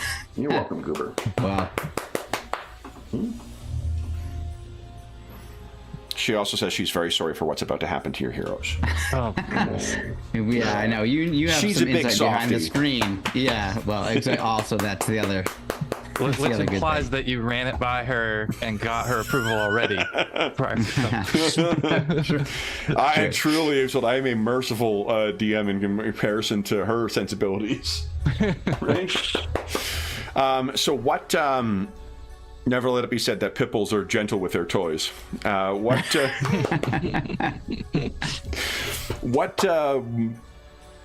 you wish to make, or what, if anything, do you wish to do to make use of that information, Cooper? I'm of course going to convey that information to my companions, and say, the pros and cons. The biggest con being, like, I don't know exactly where we're going to find ourselves, and or what we might face once we're inside. But I do know that is a way in, and it's clearly not the way you went in previously. And it's also a place that people go in and are probably easier to get in when you're an unknown entity. Would we have to dress as spies then, instead of soldiers? From the agents that she's seen go in, like some of them seem like urban Shemites. Some are foreigners and other folks from elsewhere. Some have that look of, I'm trying to give you lots with the nat 20 here. Some look like, like what you would expect from intriguers or spies or whatnot. Others seem, gregarious masters of, the women who run a harem. So the reason that this seemed like an ideal plan for Alina is because it really may not require any kind of concealing your identity at all. Yeah. I just say, spies come in all varieties. Yeah. I do not think it'll be an issue. Which I guess it means that there may be more agents in Akbatana than the obviously... uniformed and masked guards. What a great way to hide your true strength by having all the apparent soldiers and guards and whatnot be masked members, so you'd have no idea who they might be once they take their mask off. Yeah. Yeah. That's interesting. Well, let's do it. Yeah, I think we should at least let us proceed to it and see what the current situation is. Things may have changed since I was there last. Well, you've never been inside either, so you... Yeah, and that's the other issue. I know not what we shall see within. Okay. So then, when you step out into the streets around... Well, this is incidentally, George, just so you can appreciate. Here is the ziggurat for Ishtar in the center of the city. This dominates the center of Akbatana. It's awesome. And the canals in the district where Gabal has his home. That's super cool. So this is the map of Akbatana. This is so not Bush League. No, this is like This is very kind super pro. And So Bush what? League DM wouldn't have nearly as many handouts. Pictures. The rare times I get to run a Conan game, boy oh boy, that's not you guys. Boy oh boy, do I like taking advantage of the setting. So we of course are starting here, where it says Gabal. Yeah. Okay. Just gonna grab your tokens. You guys were He's here. down here. It says it's just hard to read here too. Tithaman.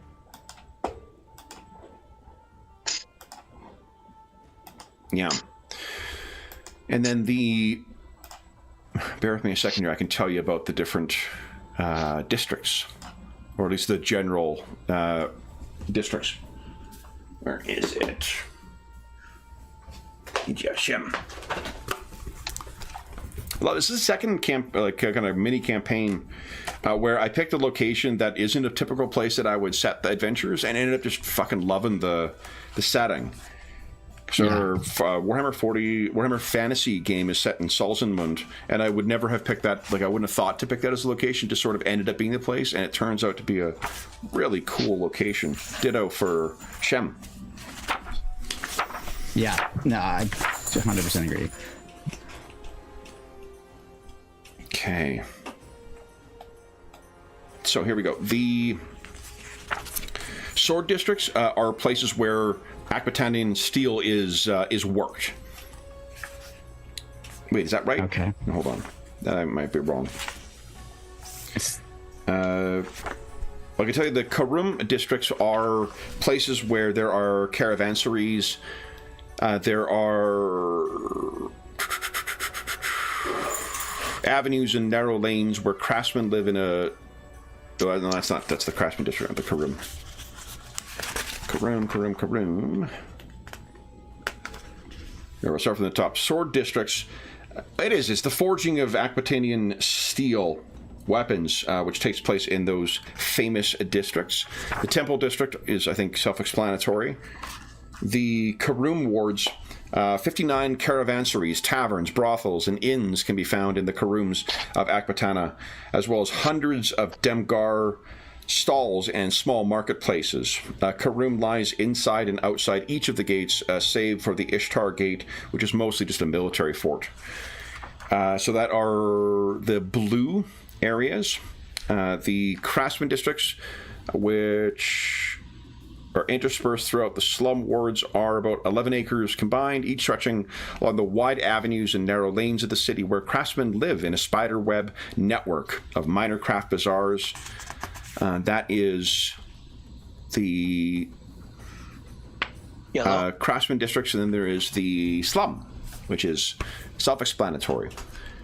Gabal lives in one of the Karoom districts near the canals up here. And yeah, I think Tutankhamun is down here.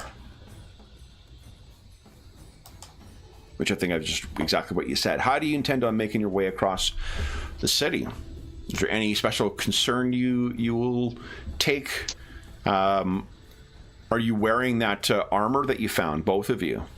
Because both of you upgraded your starting armor with the equipment found on Tutankhamun's men, and obviously that stuff has a very distinctive look to it, right?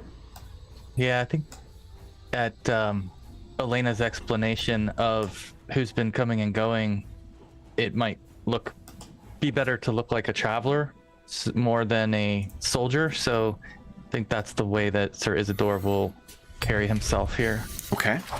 So can we just put like Shemitic garb over top of the armor as kind of a disguise? Yep. Once we're inside, I imagine we're going to be. Okay. It might be easier to move around wearing Shemitic armor, though. Could come in handy. So do you want that armor? We can even pretend that Olena's a captive, and maybe we grab some braces or something like that and put it look like she's got her hands captured.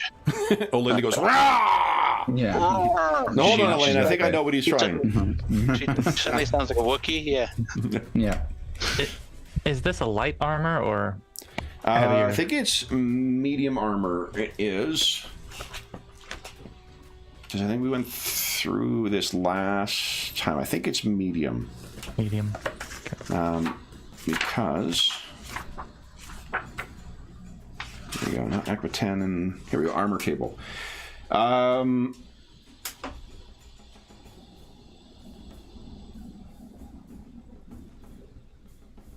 Yeah, I think it was male hauberk and scale hauberk, I think is what you guys have, which is a DR9.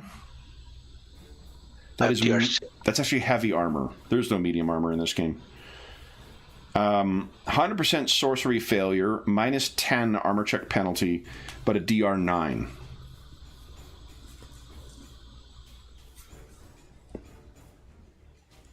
And I can always switch back to my male halberd, which is DR6, I think. Male halberd. What do you... Typically, you wear no armor. I put male halberd on my sheet last time. Maybe you've got... Yeah, male halberd is light armor. Maybe that's what you got from the guards last time. Max dex bonus plus 3, armor check penalty minus 4. That's a little more manageable. But it does only give DR 6. Yeah. It also reduces your speed. So I think you've got the accelerate. Oh no, you got 30 foot speed. So you'd be at 25. For some reason I thought you were faster, Hakon. So it would reduce your speed to 25, minus 4 to all... Armor check penalty minus 4.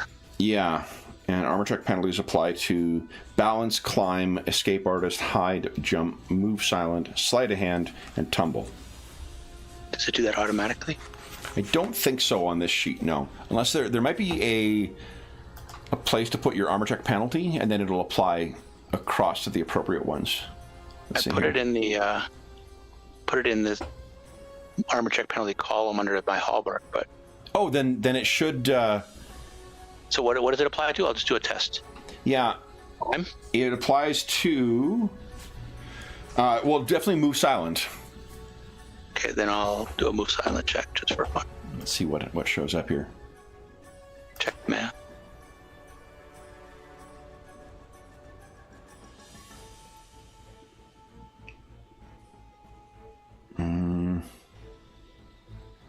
It should have a -4. I don't see that in there.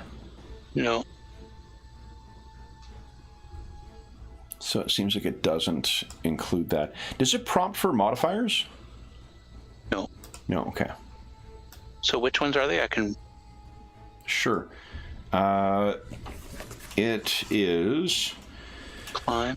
Balance, climb, escape artist, hide, jump, move silent, sleight of hand, and tumble. Balance, climb, escape artist, hide, jump, move silent, sleight of hand, and tumble. And double it for swim checks.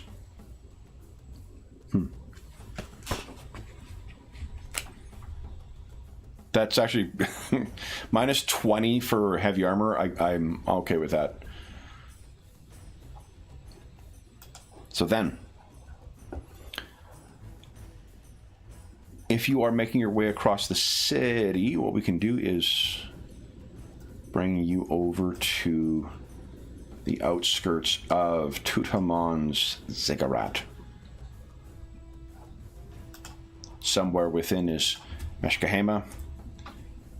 There are guards here. However, the gates are locked shut. You can hear the sound of the lions within, roaring idly. What do you guys intend on doing? Scale the wall and kill the lions. I mean, no. Terrible idea.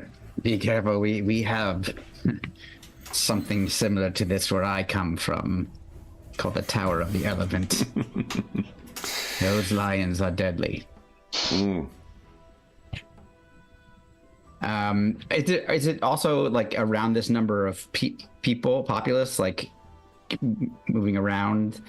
Outside, I mean, less elephants likely, but yes, it's likely otherwise very similar to. There's people kind of milling around outside, good. Although keeping a discrete distance. What you can't see is there's probably people keeping a discrete distance from. Nobody really wants to, unless you're drunk or foolish or whatever. You're not going up and banging on the doors of a sorcerer. Right. That is asking for trouble. Yeah. That makes sense. Okay, so from here... Hey, Mr. Sorcerer, you're a stupid motherfucker! Bullshit! We just see a guy doing that and then just explodes. Somebody's into a toad. Fuck! Andy, I told you!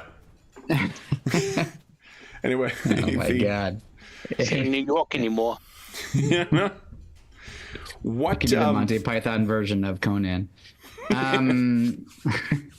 Okay, so how far from here is this entrance? This other way in? It seems to be about a block and a half away. Okay. Does it look like? And I don't even know if I could tell this, but does it look at all like? And maybe my companions would be better at this than I am anyway. But so I'll bring it up to them. I wonder if they are on more high alert than last time you were here. Yeah, you could give us a Dave a spot check. A spot check. Not Russian today, but I'll do a spot check anyways.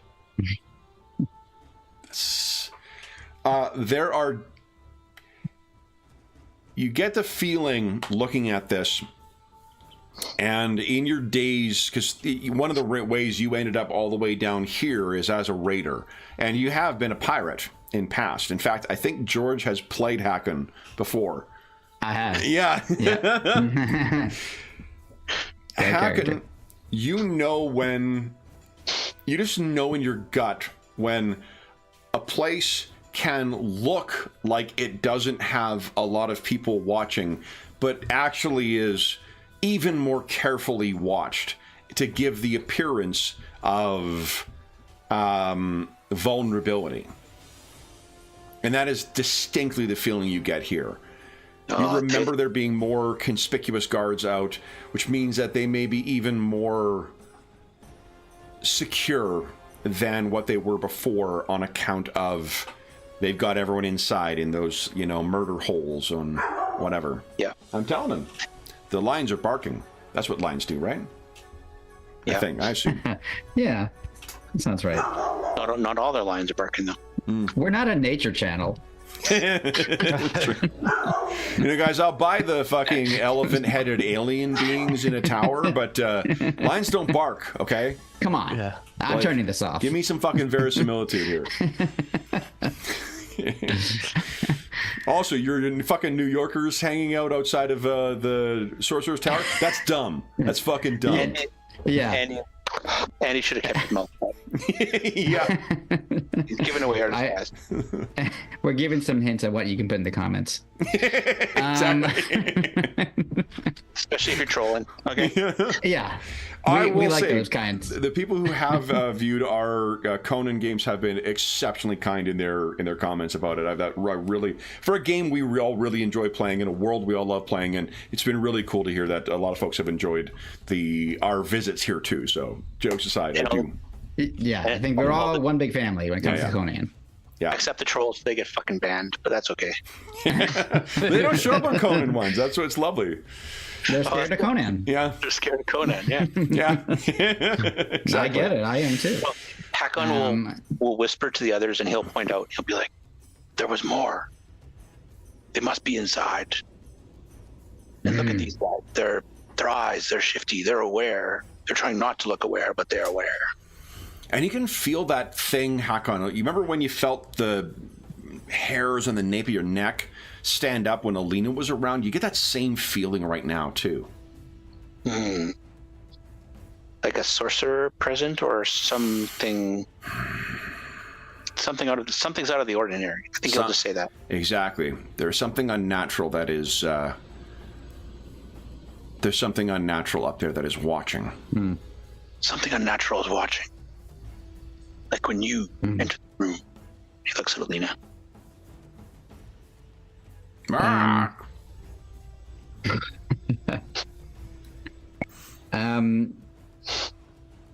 Okay, well, so taking that in, I say, there is something I can do when we get.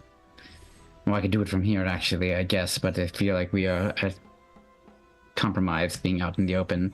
But there is an incantation I can weave that may allow me to see what may be going on within.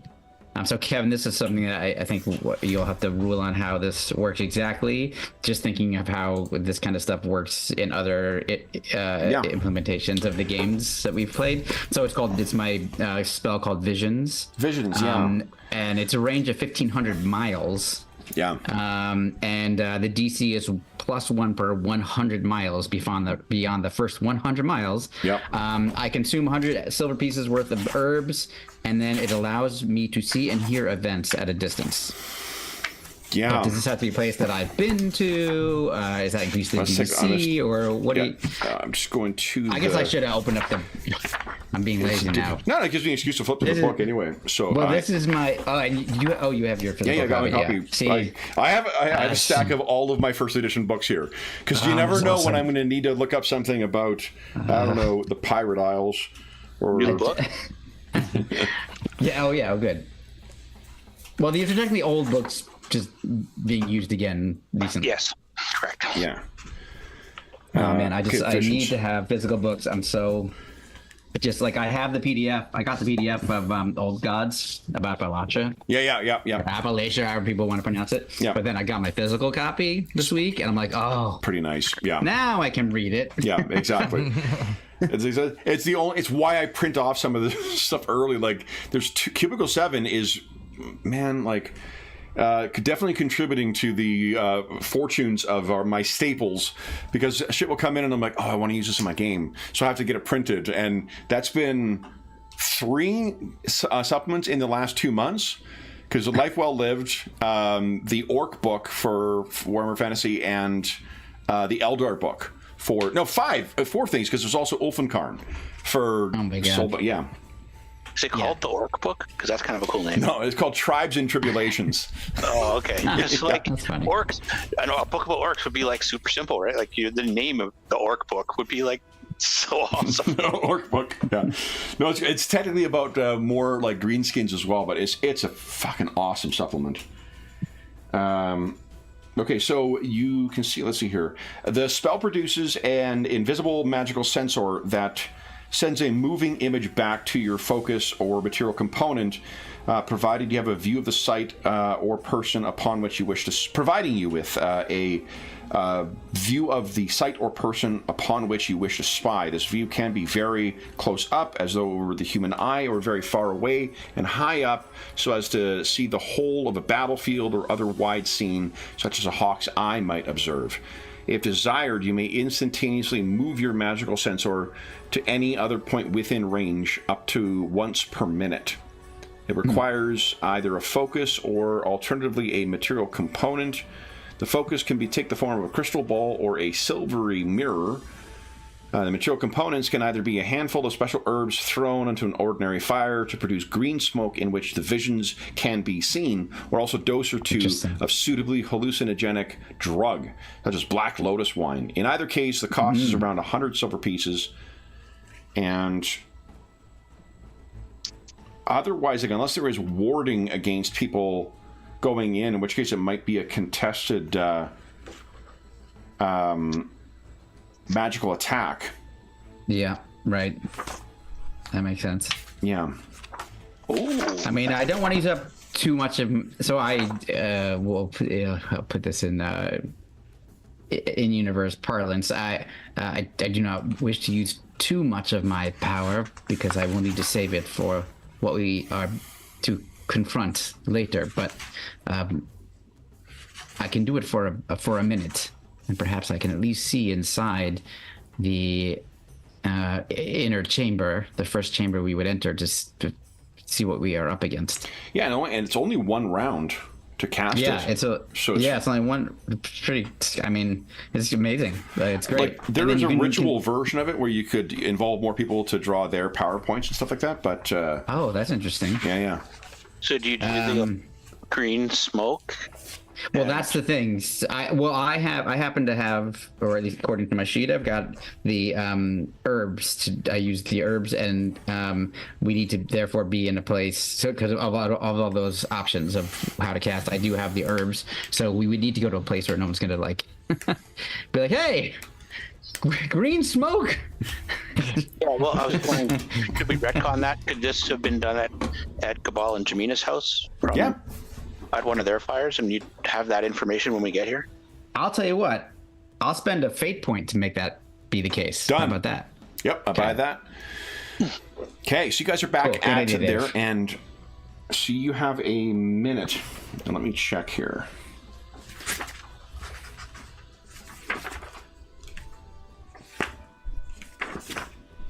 Because you know what? I think what happened is, I legitimately didn't think about it until I saw that, oh, wow, they are on high alert here. So doing doing a flashback and going, but before we left. Yeah. Well, it's a reasonable thing, I think, for you to have attempted. Yeah, I think in my strategy is always to knowledge is power. As much information as I can get before I enter a situation is what I'm going to go for. Absolutely. Is this the first? I think this is probably the first time you have dared to scry his lair. Yeah, definitely. So I think there's I would never let it be known, but it is a hint of fear for once. Which is normally, I've been through such hell that I kind of have a little bit of a fearless streak. But in this moment, this is a big deal for lots of reasons. One, alerting him that we're coming, or having him sense that I'm doing that. Whatever, all these things that can go wrong and prevent me from getting my vengeance. Yeah. Okay. So I'm just trying to see if there's something about magical sensors or not.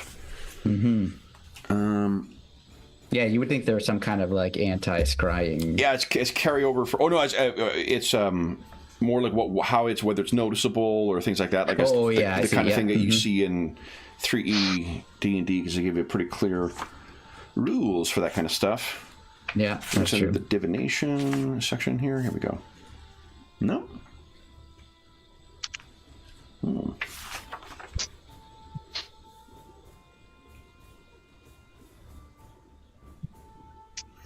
Okay. Then, okay. Anna says hi. She has been very relaxed today. Oh. Yeah, and she made a lot of noise through. I mean, I've said that now, so the next hour, enjoy her of yelling course. at my, neighbor from half a block down. I mean, the only thing that it says in the spell itself, which you are just read off, is that the spell produces an invisible magical sensor. Yeah, and I'm just trying to see about detecting, like sensing magic. Yeah, exactly. Because I'm wondering whether because he may have warded his whole place to like. Yeah, like it does strike me as a thing that sorcerers would do, and I know they expanded out. You know what? Fuck it, I'll make it up, and then we'll worry about, because I've got the scroll. I mean, it's going to be so odd for me to read a bunch of Conan stuff after one of these sessions, but I can do that tonight. Well, sorry, we'll force you to have to do that. All right, so let's do this. Let's have Olena. I'm gonna check one more source, just because I wonder if the Stygian book has something in it. Sorcery and alchemy. All right. Kev keeps reaching for books. I'm gonna have to take another water break. Yeah, exactly. Well, I'm not having to get them off the shelf is the thing. I am. That's true. Well, then it's optional. Yeah. I think, Dave, it's optional then. It's up to you. You can decide if he doesn't have to get up. Fair. And I do have spare drinks, but, Yeah? And it's like, oh, that's a drinking game we used to play back in high school. Back when she was in a band. She was in a band. Oh, there was I forgot about it, but someone made a reference this morning, and I'm like, oh! And I was about to make a joke, but I was too interested in the game, and then I forgot about it. So I've missed out on one of my high school bands. And Anna and the Black Circle. Yeah. Aha! Guys, Master Warding. That sounds like it. It suppresses magical effects. There must be an anti-scrying thing here. But it uses up a lot of his power points so that when we go to beat him... Unless he's made it permanent and bound it to his soul. Yeah. Right. Which sounds like something that a paranoid ancient sorcerer type would do. Yeah. So I can't find it right now, but I'll find it. I'm checking one more thing.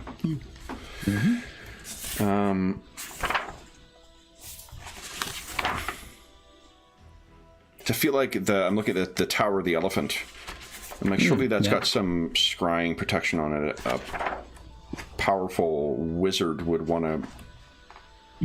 I'm probably like overthinking this too. This is a game that's like, you know what our rules for XP are? Give whatever you want. If you can't figure it out, give 1,000 a session.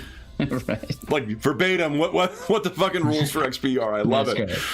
Character generation. Well, yeah, you can roll 4d6 down the line and drop one and whatnot too, but I just roll a d10 and add 8 to it and put them wherever you want. Very much like, definitely some parts of D&D 3rd, but also a lot of like, yeah, the freewheeling, like, we'll just make it up as we go along. Exactly. All right, so here's what it will do. Why don't we do this? In order for you to get it in undetected, what is your magical attack bonus? It is +6. Why don't you give us a magical attack roll, please? Okay. I don't think there's... Yeah, there it is. Oh, your green bar is your magic. Power points, right? Green bar is your luck. Oh, your power points are your blue. Yeah. Okay. There we go. Get rid of one of those. That Sorry is about pretty that. good. Now let me And this roll. is going to be a -2 for power points on the spell. Okay. All right. So, what is it you're looking for within there? I basically am trying to see what the level of alertness is within this entryway. Like, is it like 15 guards, like with weapons ready to go, or is it just like people kind of casually, checking people in and out, essentially? Okay. You're checking the inside of the house or the. I'm checking like the way that we would enter. Okay. So you have how many? Is it 2 power points per minute? Correct. Okay. So you kind of get a flash of seeing the outside of the house. You flash inside. There definitely appears to be a fair amount of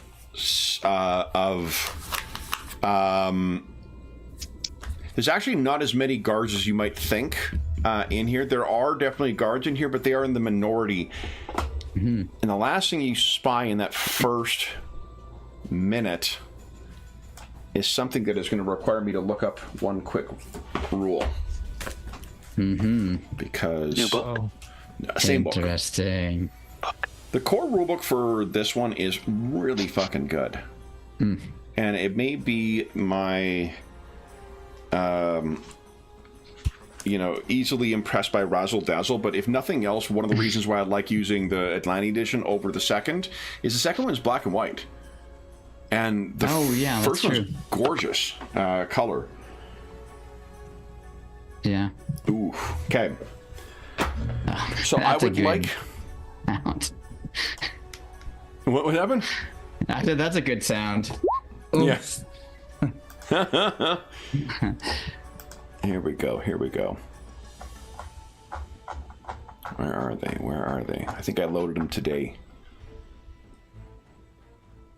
Yeah. So you are spying around, and then you hear, because you can be able to have full sensory input. We can picture you're in a darkened room. Perhaps the others are there too. Your eyes have whited over as they are in the illustration, and you're just viewing things in the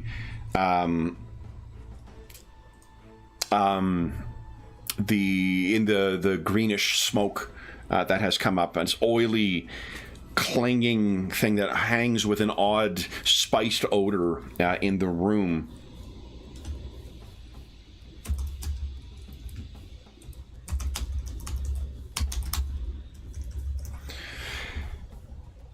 And I'd ask that, Olina, would you kindly give us a will save, please? Sure. DC on this is going to be a 16. 16. Alrighty. Oh! So close. You want to fate point that? Yes, I do. So Okay. Here we go. 23. Okay. So tell us what everyone sees when you spot, I would say lock eyes, but you'll see why that is incorrect. Okay. Oh my god. So I think, my eyes have whited over, but they're completely open, and suddenly they start fluttering like I'm become insane. And this thing sees you and kind of charges towards the sensor and passes through it. One of those giant fists reaching up towards it. And I think as it collides with the sensor, I literally go, and I get knocked back. Yeah. Maybe that was mental. Maybe there was some kind of physical. It's hard to tell, but I literally got knocked back onto, and then I kind of wake up, and my eyes are back to their normal color. Mm-hmm. I'm Venko is slowly circling the room. Yeah. I think he senses my discomfort and would swoop down and land on my shoulder to kind of stabilize you're me. on the ground. It lands on your chest. It kind of. Yeah. That's great. I say, so it's okay. I'm okay. And then I kind of get him onto my shoulder as I stand up, and I turn to my companions and I say, I saw a beast, a monster of some description, perhaps a demon. Can I use knowledge is power? Knowledge is power, or knowledge no. or arcana. Knowledge arcana. Okay, I'll do knowledge arcana because I think that's actually probably more appropriate here. Let me get down here. Keep going to the top of my list. Okay, here we go. 19. Nice. So you would recognize this with that roll. You would recognize it as a beast of the outer dark. Definitely a demon. Okay. Yeah, I saw a demon, an eyeless demon with giant claws and massive hands that reached to the ground. It almost seemed to remind me of an ape crossed with the skin of an elephant, perhaps, and a spine on its head. With the description, having not seen it, but having heard the description, it'll be a little bit higher of a DC, but you can try Knowledge Arcana, see if you've got any further insight into this thing. And Kevin, about how could I tell approximately like how large it was? Like, at that bizarre bald crest on the top of its head, likely stands about 7 feet tall. Oh wow! Okay. Yeah. So it was massive, at least 7 feet tall, perhaps more. Come on, Jamie, you can do it.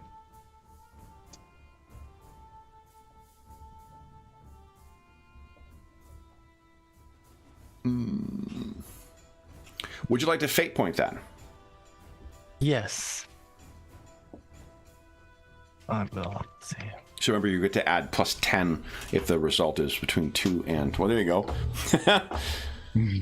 So that was a 5 you rolled? So yeah, so that's actually a 27 then. Okay, so let me tell you a little bit about this critter. What she has described. You ask a couple of very pointed questions about this thing, and you're like, well, yes, how did you know? And that it seemed to sense things without actually seeing. And you would know that what you spied was something called a black ape. To call it an ape, really, unless you are speaking of the warped carnivorous apes found deep in the Black Kingdoms, to call it an ape is really not a correct moniker. It is simply because of its rough-hewn shape. But they are brutal pursuers. If someone has summoned that,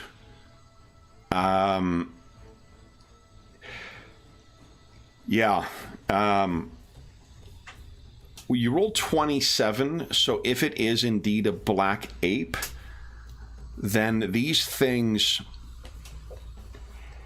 they're not really intended to go and collect something, find something, collect it, and bring it back to its master. It's said that it will find them, collect them, and bring them to the black realms from which they come. Places where no thing born of this world can survive.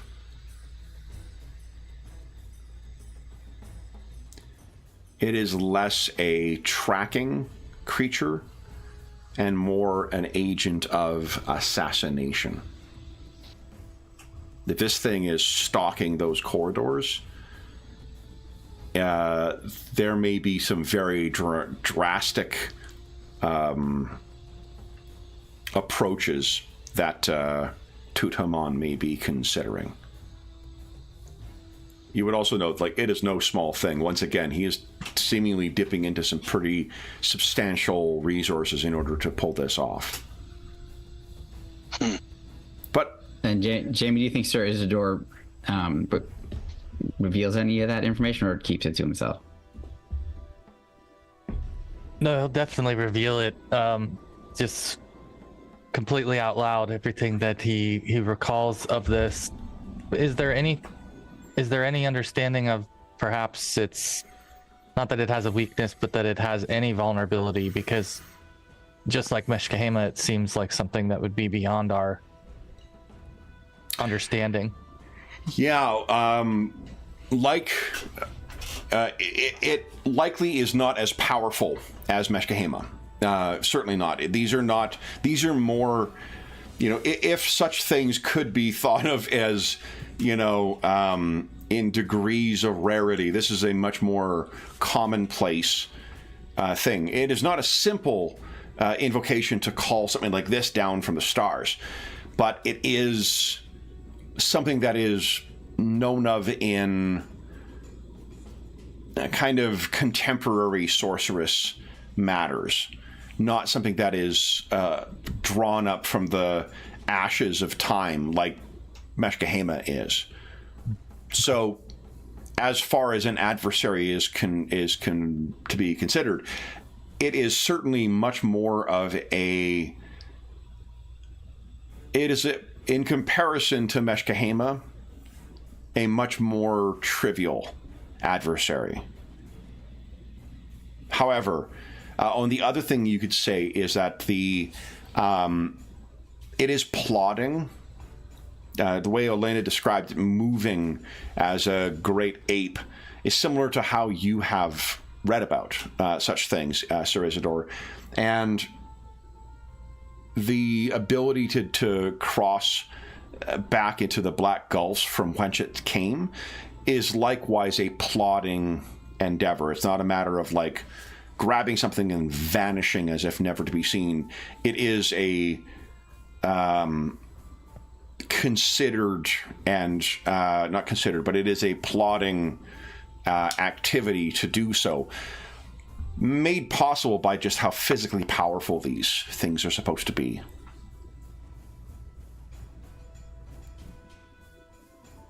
I hope we could get it to work for us.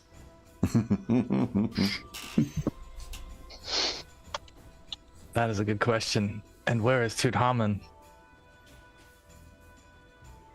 I would gather that he has set this guard here to prevent. You also only had a minute, right? And that's such a short time for a building even that size. It's still, if you're scrolling past, it's easy to miss something or.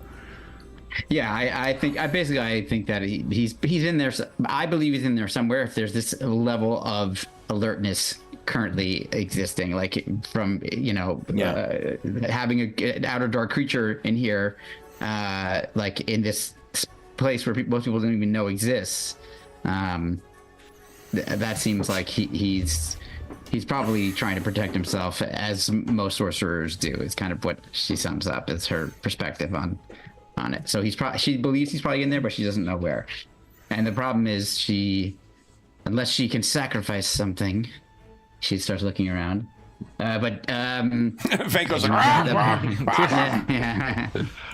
No. I do not. I fear to expend more sorcerer's power. I think we shall need it for the showdown with these entities. Such a thing as well could be subject to not only your the marking that you were talking about, also a war of souls. Okay, that's right. It was demons too. Yeah. I definitely, I just in thinking of the various entities that I might need to use some of these things against, like I'm low on power points to do that, so I don't want to. It's too power. It takes great energy for me to maintain this invisible eye that allows me to see at great distances. So I do not think that it's worth expending that level of power at the moment. Unfortunately, we may have to just take things as they come, but at least we are warned. You've given us about what we will face. Yeah. We wouldn't have known otherwise. This is true. So we know one thing: it will be interesting. Is there any? I don't know if either of you have any other ways to potentially prepare, but I can cast my spell that I mentioned earlier that Isidore, Sir Isidore, you are familiar with, the incantation of Amalric's Witchman, to help weaken this creature so that your weapons may do more to it. Hopefully, I will have that ready. Will our weapons work on this? What did you call it? Lesser demon? That is hard to say. I don't know if I would know that, Kevin. Sir Isidore got a pretty good roll, though. So with those things, objects made of silver and fire, such things will injure a black ape. Okay. Interesting. Are you equipped with things that cause that either are made of silver or cause damage by fire? Not.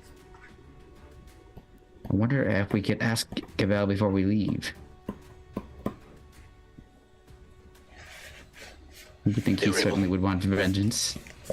They were able to get me an Akbatanian greatsword. I'm sure they know someone who would ply in silver weapons. Let's see here. So?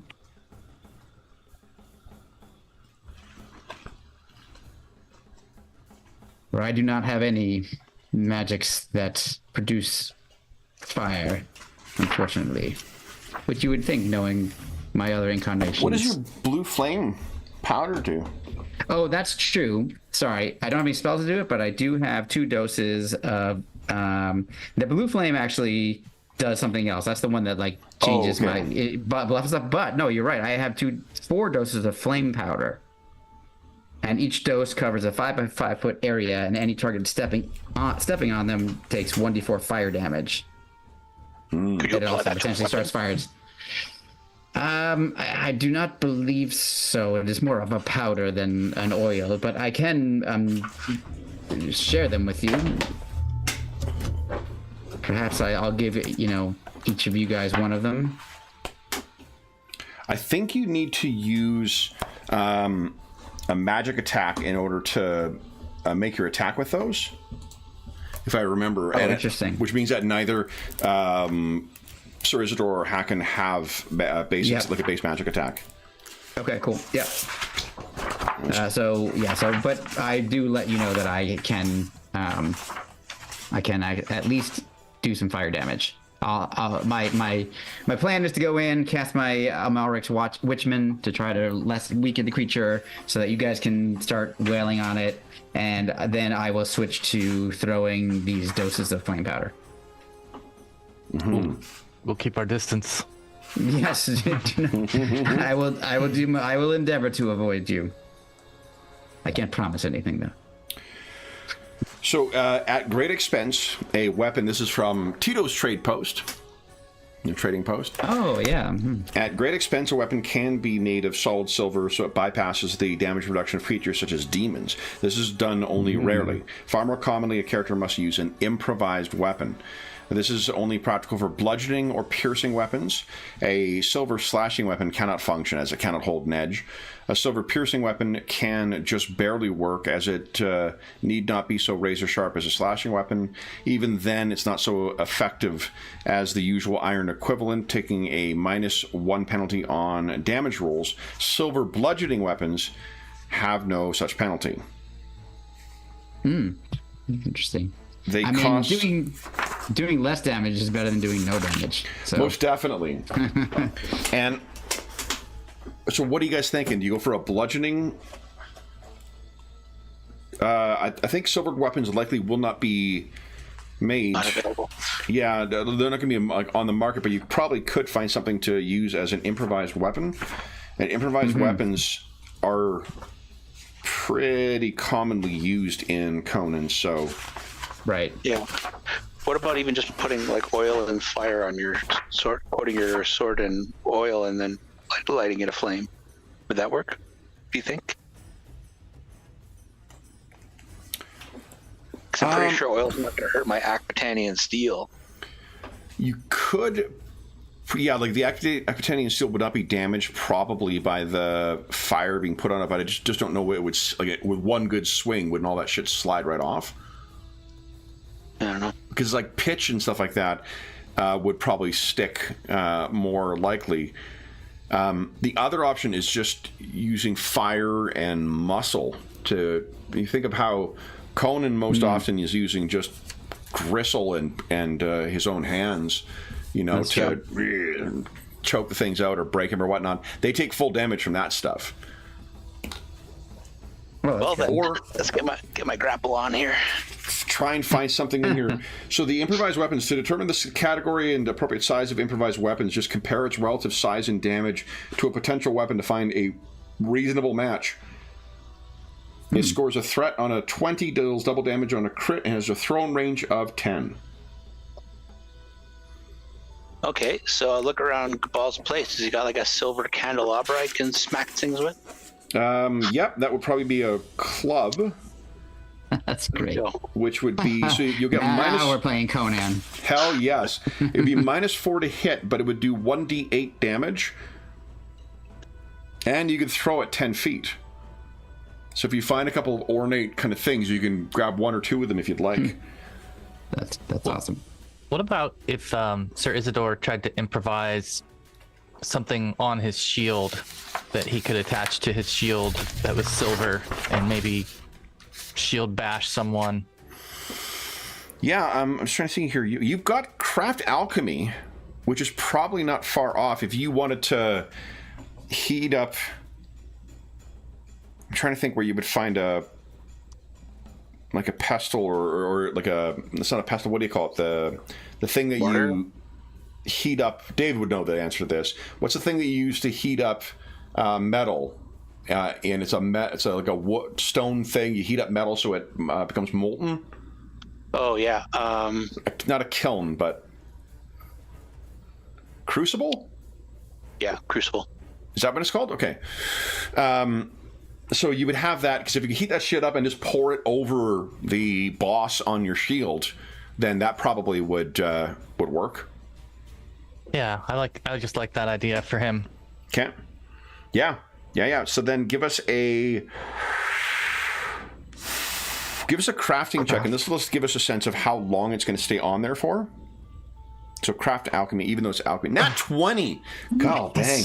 Man. I know, I think I made this joke before, but like we joke about how like everyone has their game, you know, like, oh, people tend to roll really well. Jamie, this is truly your game, because you rolled an incredible amount of nat 20s in the 4 sessions that we played in this. You're not wrong. Dave's is D&D 3.5, because he just rolls nat 20s like a fiend in that. Yeah. I can't remember what yours is, George, to be honest. I don't know. Yeah. I think it's any game that has Thariston in it. Yeah, very true. All right, so then with a little bit of activity, what are you thinking? I guess, Olina, would you give us a knowledge arcana check yourself as everyone's working, because you're just thinking about something. 32. Oh, so as you're, Gandalf style, they're getting things ready, and you're just, staring into the fire, quietly talking about riddles in the dark. Mm-hmm. And you keep thinking of that thing, and let's take a look at that thing once again, because it's... Do we have to? Certainly haunting. Whoa. You keep thinking about this, because when you saw it, its head snapped to the side as if it saw you or heard something or sensed something. It wasn't a matter that it was moving around or whatnot. It seemed as if, with the sound of, the ringing king of Hacken kind of, bending down the stuff so it'll actually take a hit with the candle holders or whatever that he's using. You think of it like the way its head snapped to the side is as if something hearing the sound of something loud and looking over in that direction. Mm-hmm. May have senses beyond. Yeah. Your sensor we are.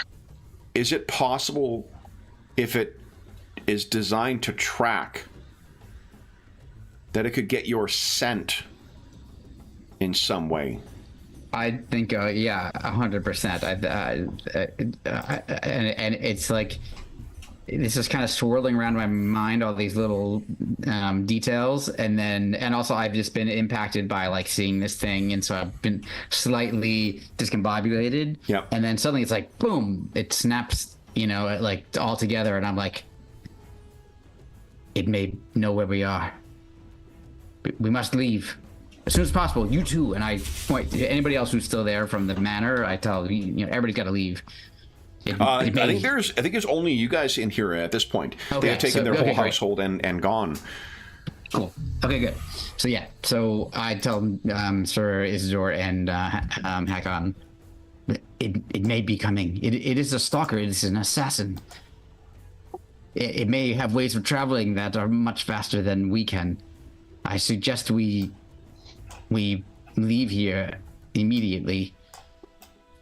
And the other problem is, once we arrive, if it is there, it will know who we are, because it will have our scent, or perhaps just mine. I'm not sure.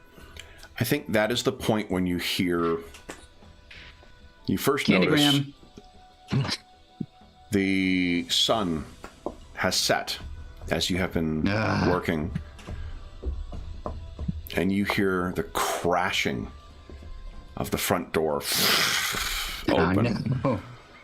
It comes. Why don't we? They are coming. George's Maybe better to favorite draw it out. pop-up. Yep. Why isn't everyone... Now, in this one, I can't remember if you need to click on your token or not. We have found recently that you don't need to, so why don't you try clicking on it? If there is an initiative button... Yep, it worked. Fantastic. I didn't Did click not my need to. token. Yep. Awesome. Yep. Awesome. So let me put this team down here. There we go.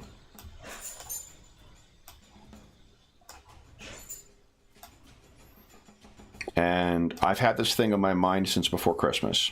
So Oh, is this? I actually don't know. What is this? Is this depiction from a Conan source? No. Or No. It's just something that I found I've never seen online. that before. It's awesome. Yeah, That's yeah. awesome. And that's with things from the Outer Dark. I really try to make sure I'm finding shit that you're like, what the fuck is that? Yeah, no, I definitely thought that.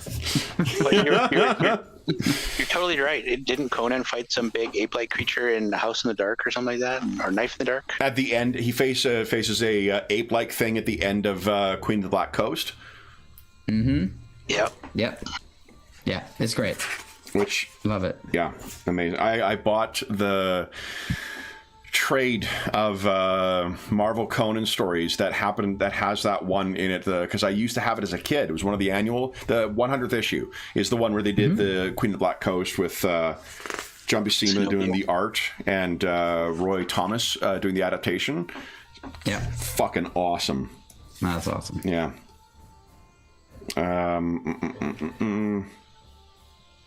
Okay. I met John Buscema at New York Comic Con once. No kidding. Oh wow. Yeah, and he was just sitting there, and I brought in some comics, and I knew he was going to be there, so I was going to get him to sign. He's like, for $5, I'll just draw you a Conan on the back of one of the boards. I'm like, Oh, that's so cool. you're And American. $5 too. What a That's amazing. Yeah, and he basically just took a black marker, and he's like, and in like 45 seconds, he'd drawn like Conan's head, and I was like, Oh my god. yeah. He That's has amazing. like as a kid, I liked his art, but like I wasn't a massive fan, and it wasn't until afterwards I realized like every other artist who worked around him at the time, he was the guy who had the strongest anatomy skills. Every other artist used him as a benchmark to measure against, because he could draw the human form so fucking well, which is what suited him to Conan so well. You're right. Yep. Anyway, That's awesome. so this thing seems to have broken through downstairs, and making undead sounds during our Elder Scrolls game this morning. I went into like a 30-second coughing fit, so allow me to Yeah, get yourself I ready. was crying at the end of it. I was trying to still talk. Oh my god, that's great. And as I was doing it, I was like, if I do this one more time, we're going to run into trouble. Then I'm like, and then... Is it a fucking a zombie with emphysema in there? What is... Exactly. I'm starting to feel badly for that zombie. I think he's sick. Can we get that zombie some NyQuil and a big comfortable blanket? Here's a lozenge. Exactly. Oh, go and have a glass of water. We start off with Olina. So, Olina, you are upstairs somewhere, and while I have the token on the table here, you can just feel in the absolute marrow of your bones, something unnatural has come. What do you do?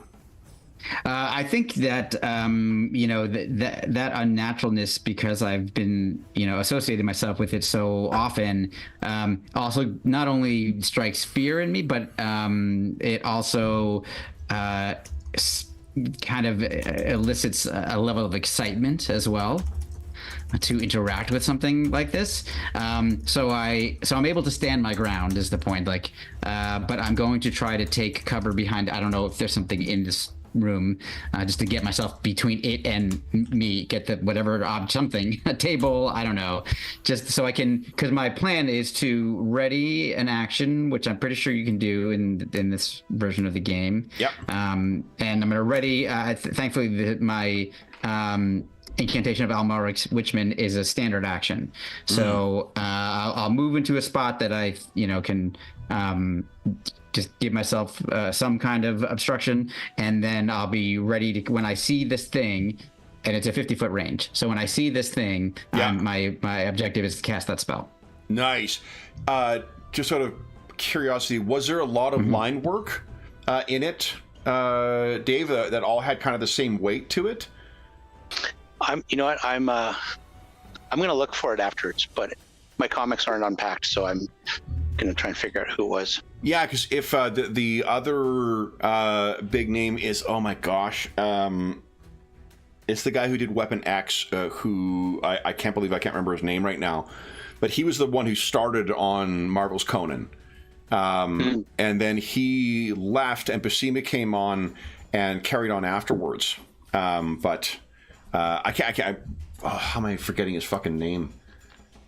I've got on my nightstand a book called Monster that he did recently as a thing, and he has a really distinctive art style, but where he's landed in the last 30 years or 20 years has been a very similar line weight to a lot of it. Awesome. So what what's his name? Anyway, it's gonna drive me nuts, but yep, I'm sitting here Googling things. I must be paying attention to the game. Yeah. Hold on. Barry Windsor Smith. Does that sound familiar? I love Barry Windsor Smith, but yeah, that's not him. Yeah, Barry Windsor Smith is also, I think, British too, so he would have had an accent if he would have. Maybe Ernie Chan. Someone says in chat. You know what? I'll figure it out. I'll figure it out. Okay. Ron Lim did some of the work for when they did the relaunch of Conan as a kid once again, but he would have been an Asian guy, so you would have recognized that. Yep. So first off, Elena, what are you doing? Sorry, you're readying an action? I'm ready to cast that spell, the incantation. Oh yeah. Is So you're kind of Almaric's Witchman. Yeah. Okay. Then it is Sir Isidore. How are you doing? Sir Isidore will have his shield and broadsword out, and he would like to power attack this thing and try his to the hilt. Okay, so it's not here yet? It's broken in downstairs. Remember, you guys were on the second floor? Then he is going to move in its direction before it can arrive at our door. And he's going to open our door or head out our doorway in the direction of the front door. So then, Olena, why don't you paraphrase for us something to the effect of, gird yourself, it is a horror. Because when you That see sounds anything like this, right, perfect. it's immediately going to cause you to make a will save for terror. No, I love that wording. I say that exactly. Okay. So then, Sir Isidore, you're in the hallway, the shield with the silvered boss on it. Hakon, what are you doing? Hakon just has, I don't know if he was able to find 2 or just 1. You know, a couple of silver non-standard weapons. Okay. He's gonna smack Improvised?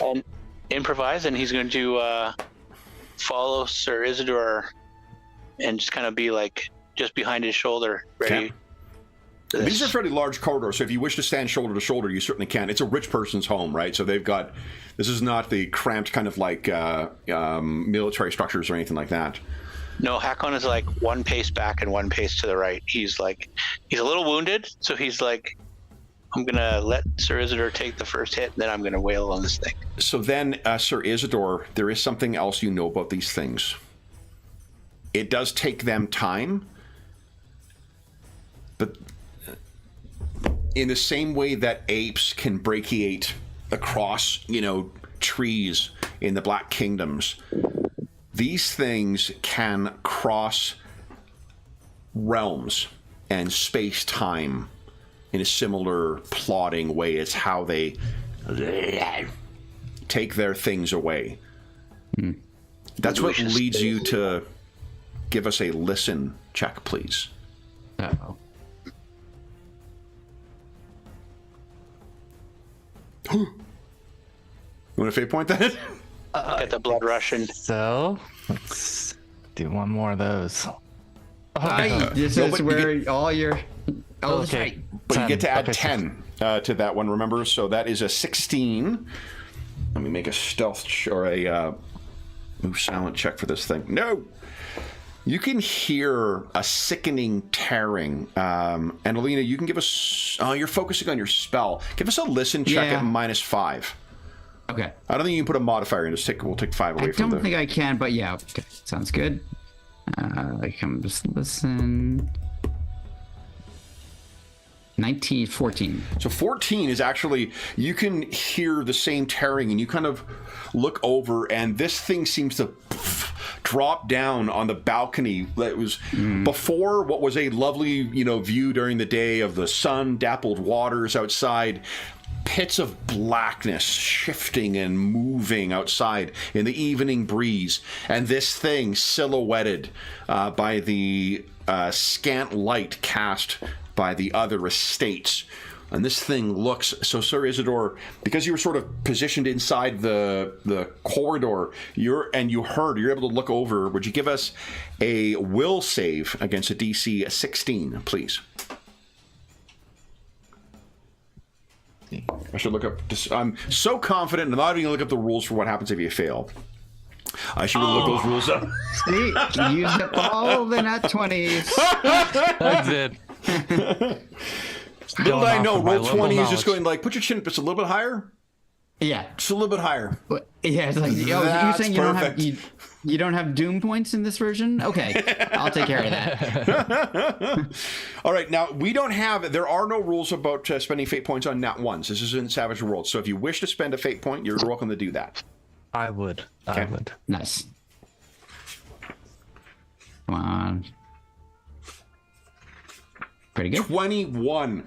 So while your stomach turns to ash inside and just feels cold and dry, steel rises up from that as you see this thing. You have no fear whatsoever.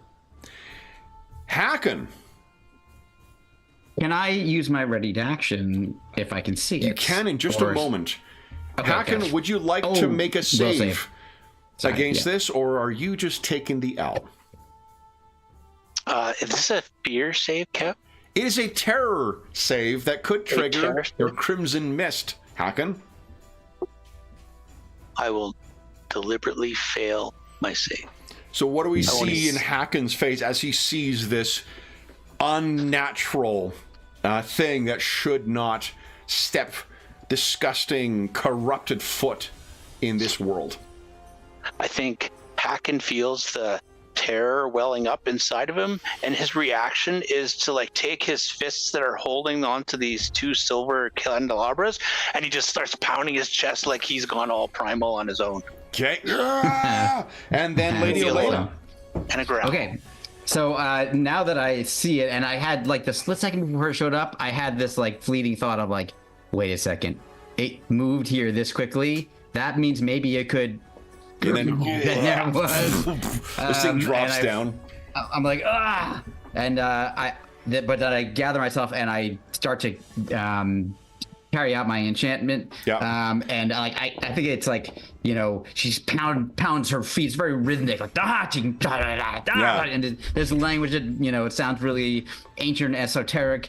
And then and like, you know, kind of throws both hands in its direction. Yeah. So now here's how it works. I make a magic attack roll, and that becomes Correct. the DC for its will save. Absolutely.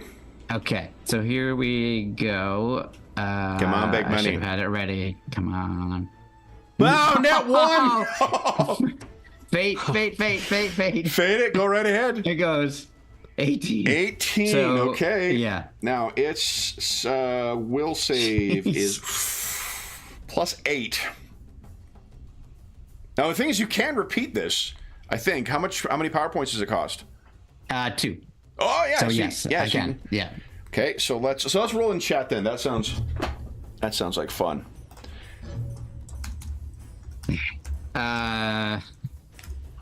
If you want So to I can picture do- how this moves too, it kind of moves like a Harryhausen-esque puppet that is like overly animated. So its gestures are all like clearly unnatural because it's moving too much.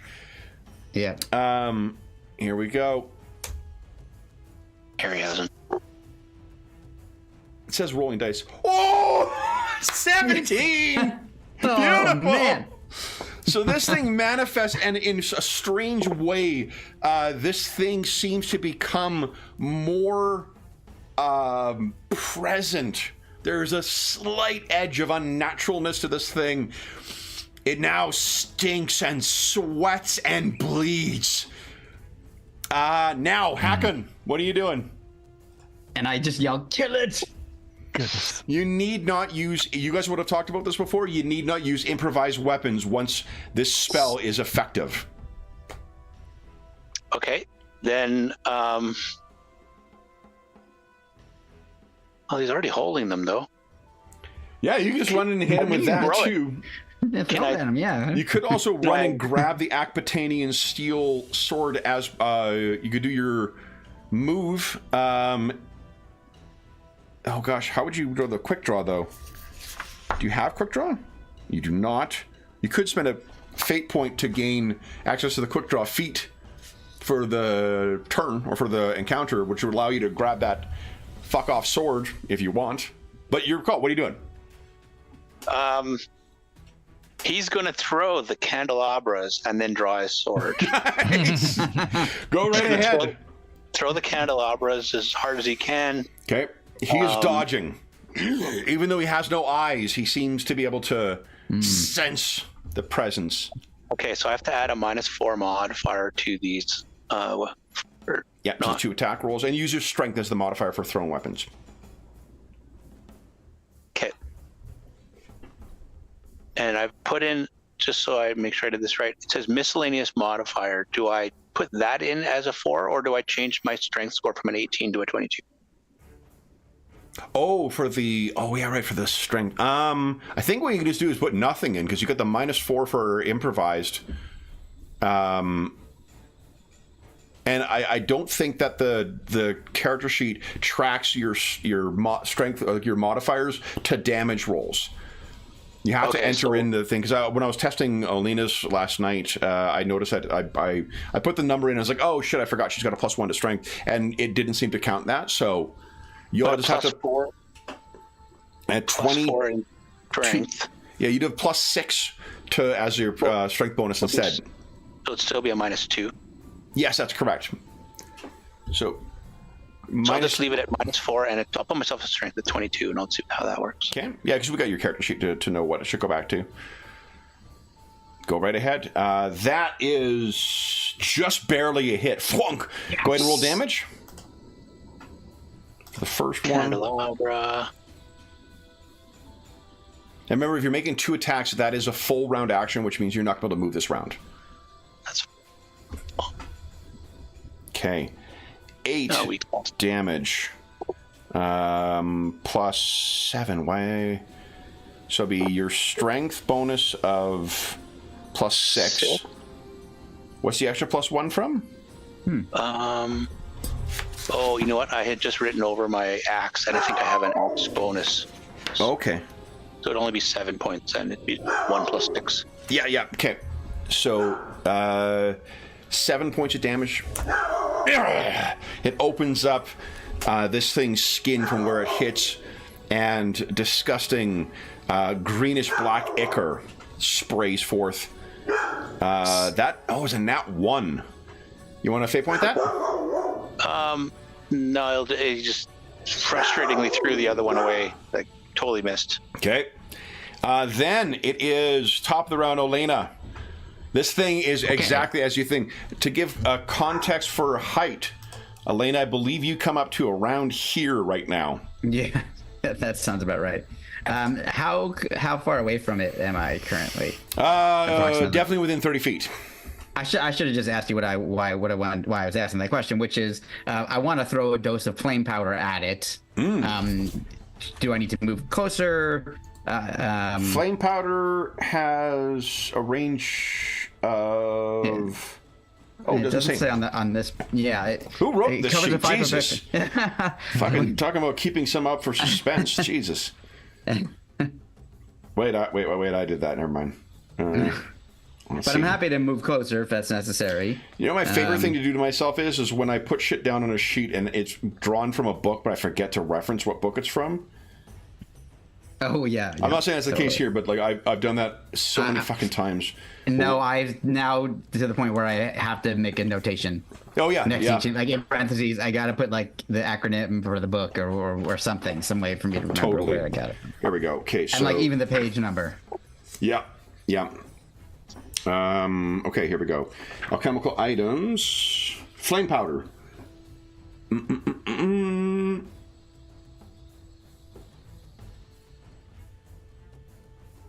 It can be hurled to the ground with some force, but only immediately adjacent to the sorcerer throwing it. I see. So yeah, I see. Okay, well, I don't want to move right up to this thing. Don't worry, I'm sure getting closer to this thing is probably a good idea. So what you could do is, if you wish to, you could do a War of Souls, or you could use pretty much anything else, because you are within evil eye distance right now. Yeah. I'm going to use that as a standard of measurement for most things in my life from now on. I like it. So as you're describing, so when you said you were following the other car, was it 1 evil eye distance away, or was it 2 evil eye distances away? I'm sure they'll go over well. I might as well just get the Law Society on the line right now and report myself. So. Okay. Exactly. We have a person in the courtroom who's acting very strangely, and he's on the phone calling and to turn himself in. Yeah. So I was thinking I was going to throw it, but I definitely do not want to get closer to it. I think what I will do then is I'm trying to conserve some of my PowerPoints here, but I will instead use my. Looks like I can. Can I throw this dagger? Yeah. Okay, so I don't have it out. So it's ignorance of 10, so my it'll give you a action? minus. I think it's a -4 to hit. Okay, because of the distance. Yeah, let me double check for thrown. I can't remember if range increments are -2 or range increments are -1. But I'll look that up. You go ahead and give us the attack roll if you like, because if you're nowhere close, then I'll be less concerned about finding a proper answer. That is a good point.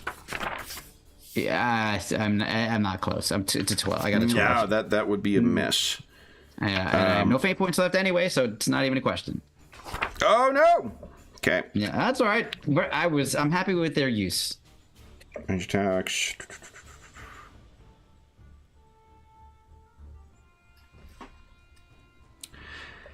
So it mentions that the distance is for range attacks, but it doesn't tell you what the penalty is.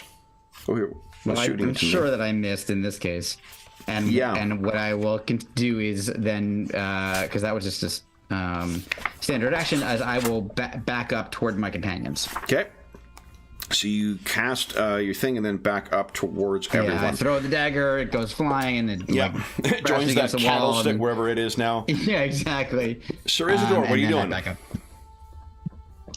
Sir Isidore is going to charge in and try to power attack the creature. Hell yeah. He's going to use his to the hilt. Yeah, this thing is unarmored. Okay. So then go ahead. Remember, how much are you power attacking for? I'll do 2. So 2, okay. So that'll be +2 to damage. Go right ahead, make your attack whenever you're ready. Are you including the -2 in your roll? Yes. You are, okay. Would you like to fate point that? Goodness, yes, I would. Okay, go right ahead. Spend that last point. Come on, baby. No. Nobody have +10, remember? So that is... Oh, that's true. It's actually a 19, so that is a hit. Go ahead and roll damage. And +2 damage. I really like that system of adding the 10. It's honestly borrowed from Mutants Masterminds. That's the way that hero points work there. It's great. I like that idea. Yeah, I think it makes the spending of the... I'm not sure if they took it from somewhere as well, but it makes spending those points valuable. All right, so... Yeah, it doesn't mean it's absolutely going to work, but at least you know you're going to get a good chance. Yeah, your broadsword is AP 6, and he actually has no DR, so that is a brutal hit. Awesome. Anna even thinks, oh! Anna is role-playing as the Black Ape right now. Good job. Yeah. Screamed in pain. Yeah. You just said that was the lion sound. How come you're using that for the Black Ape sound? This stream is bullshit. How do you... Kevin, wait a second. How do you know what I'm typing in chat on YouTube? Who's this not George who keeps leaving shitty comments? All right, so Sir Isidore, you race in and bring your sword down on this thing. Then it is the Black Ape's turn. Oh, no. I know, Anna. It is going to lash out. One massive fist. I'm assuming you got your sword, your shield out, so I'm assuming you're parrying? Yes. Okay, so it will bring it down. I have a... I know. So, did my sword get stuck in the creature? Oh, good question. What is your strength? You rolled a 5 on the dice. Your strength bonus is a 3. Yes, it is stuck in there. Okay. So do you want to try and yank it free? Oh, it's on your action. You have to do that. So he takes... Go ahead and give us a 1d4 round. Sure. Or 1d4 roll. God, I love that maneuver. It was a viewer who actually specifically requested that before we ran the session. We announced it, and they're like, please use this maneuver. Oh, that's awesome. Yeah. Great. Never led astray. All right, so so this thing is cutting as this thing wrenches forward. Its fist, a 25 to hit. And you will take... Let's see here. That is... Hey! Okay, so its DR... is strength bonus, so it's got a DR of 6, so I think that goes right through your armor. Except that it loses its innate damage reduction. No, damage, it's armor piercing. Not the damage reduction. Yeah, it's armor, its ability to resist it. So it resists 6 points of armor. How much armor do you have? You have 6 right now, I think. 6. 6 right now. So you take 9 points of damage. As that first fist hits, and then its second one, and it takes another 1d4 damage. Go ahead and roll that. And I will roll my attack. Fucking 19. Jesus. Oh, man. So the second hit, but only 2 points of damage that time. So wham, wham, and then 3 more damage on it as it's bleeding out. Hacken! This thing has Sir Isidore's blade buried in its shoulder, and it's battering at him, but he's refusing to let go of the sword. What are you doing? I'm going to use one of those fate points to quick draw my... Race by and grab your Yeah, sword. Yeah. So go ahead and give us. I think you can charge, right? Is there a charge in this game, Cap? I'm trying to remember if there was charge. I think Full that, like charge? 5e might be the as only well. game we play that there isn't a charge attack. There's a I would bolt guess charge. Full round. I would guess Full it round exists. is charge, which means you wouldn't have. Full round, yeah. Yeah. So you'll just move in. Go ahead and give us your attack, Hakon, and you have all those modifiers in there. Yeah, so I just changed my strength and con, and I'm going to do a regular attack Okay. with -5 power attack. Wow. Okay.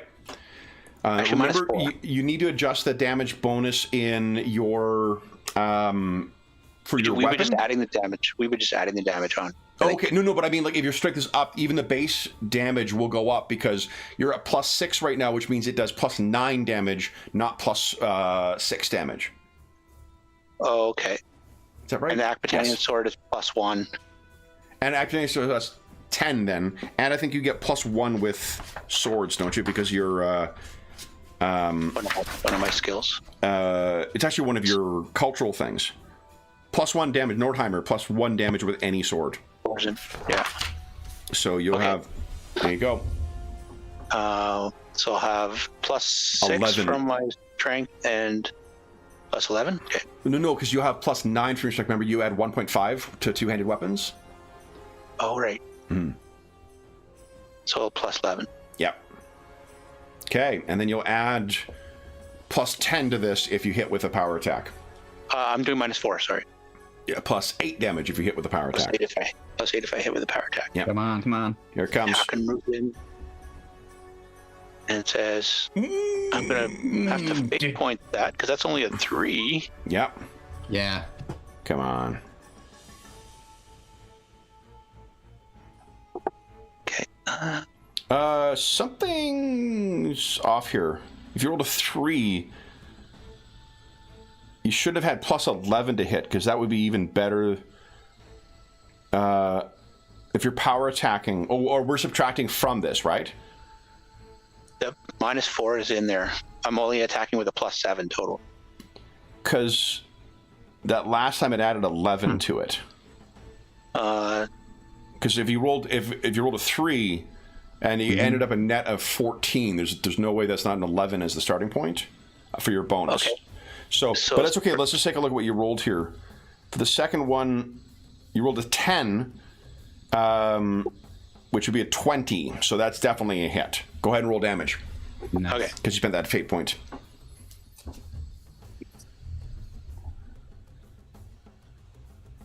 Let's see. Come on, big money. Holy shit. All right, and that is also +8, so that's a 34 points of damage. Oh, man. Amazing. Now, that is how much damage you did. Wow. This thing sprays ichor and blood as you sink this thing in. But Hakon is screaming almost louder than what this thing is as that goes down into it. Olena, what are you doing? I am going to, I think emboldened by Hakon's attack, Yep. I'm going to rush up to it Yep. and try to smack it with my staff. Go right ahead. And Strength. you're going to get, I forgot to give this for Hakon too, you get +2 for gang up bonus. Oh, nice. Okay. Fantastic. All right, here it is. It's included. Nope, and no fate points. And no fate points. I rush up there and I'm like, Sweet. and Well, I mean, this just thing's, hit, you can picture this fucking fists that are like bigger than your chest are swirling around in there. Sir Isidore, you have that sword in him right now. What do you want to do? Do you let go of it and get your Ganata knife out, or I think I'll let go of. Yeah, I was thinking that exactly. He's gonna let go of it, grab the Ganata, and then try to stab him it. with that. go ahead and give us +2 in total? Do you want a power attack or expertise or anything like that? Yeah, I think he'll do another 2 power attack You got it. on this one. Okay. And the Ganata knife is not small, so you're not. There's certain things you can't power attack with, but I don't think the Ganata knife is one of those. Okay. All right. A dagger you can't, but Ooh. Oh my god. I am out of fate. What? Yeah. 3. Oh. So this thing is... Oh, it's its turn. Oh no. All right. So it is going to take... go ahead and roll 1d4. Because it's taking damage from when it's trying to move. Or Come on, to... 4. Oh, Come on. Yes. look at this. Yes. Look at this. All right. Oh. So the That sword's first... done more damage since I stuck it in him than when I hit him with it. Yeah, it's true. It is going to swing at Hakon. Hakon, what is your... I guess you could parry. You got a parry of 15? When you're in your... -2 in my rage, though. Oh, it crits a miss, so it's a 13. Oh boy. This Parry thing's defense is fist 17. comes down, fucking solid hit. It has 6 damage, or has AP 6, so your armor's not going to do anything, unfortunately. And you take 7 points of damage, Hakon, at this first one. And then it tries to bring the second one around. Sir Isidore, would you give us a 1d4 roll, please? Nice. And as it tries to move, the sword shifts once again, and then it twitches and makes a sound like a strangled cough, and it falls down dead. Yes.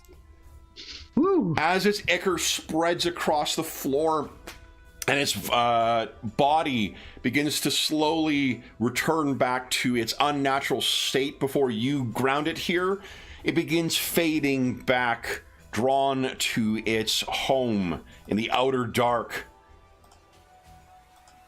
But the black ape is down, Yes. and we are over time. So, What about Worth the it. fighting? What about the fighting madness?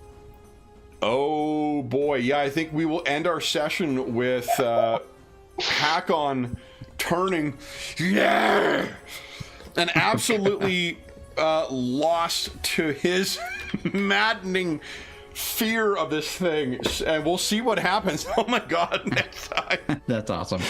So for those listening at home, thank you so much for joining us for what is apparently a never-ending story of the Princess of Shem. I jokingly told the guys, like, this is... before we started, we were talking about how much we enjoyed playing through some of these games at the pace we feel that the games deserve, and this truly feels like one of those. I just love seeing you guys roleplay your characters in the Hyborian world. It is so fucking cool, and it was great seeing you guys all come together and explore different parts of your past and your commonalities. Just great stuff. As is always the case, for those listening at home, if you have any comments, questions, or concerns regarding the session, our apparent campaign, or the game we're playing, please don't hesitate to leave a comment in the comment section down below, and I will endeavor to reply in a timely fashion.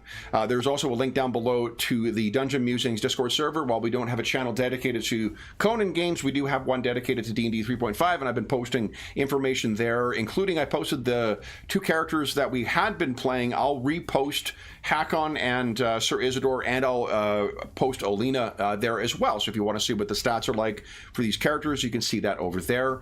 I'll also repost the house rules that we're playing with, because there is the re-roll thing that we took from Mutants Mastermind. That is something I took from them. There is also a link down below to the Dungeon Musings. Wait, I'm back in a loop. Oh my god, guys. What did that black ape do to me? Yeah. No, you gotta be careful. It could be 3 terrific sessions back to back of Savage Pathfinder, Elder Scrolls RPG, and Conan the Roleplaying Game. So that is what my head is spun around with. There's also a link down below to our friends at Noble Knight Games. Noble Knight Games is a preeminent unionized retailer of hard to find and out of print RPGs, including Conan the Roleplaying Game. There is, not only do they have a great selection of new role-playing games, board games, and card games, they have an unmatched selection of hard-to-find and out-of-print RPGs, including Conan the Roleplaying Game. There is a code down below, Muser Winter. If you enter that at checkout and you've purchased $10 or more, then you will save yourself 10% on your purchase. That'll be good until around April 15th, 2024. If you're listening to this after that time, come back to one of our more recent videos and you will find what the current discount code is. There is also a link in the description of the video to the Dungeon Musings Discord server.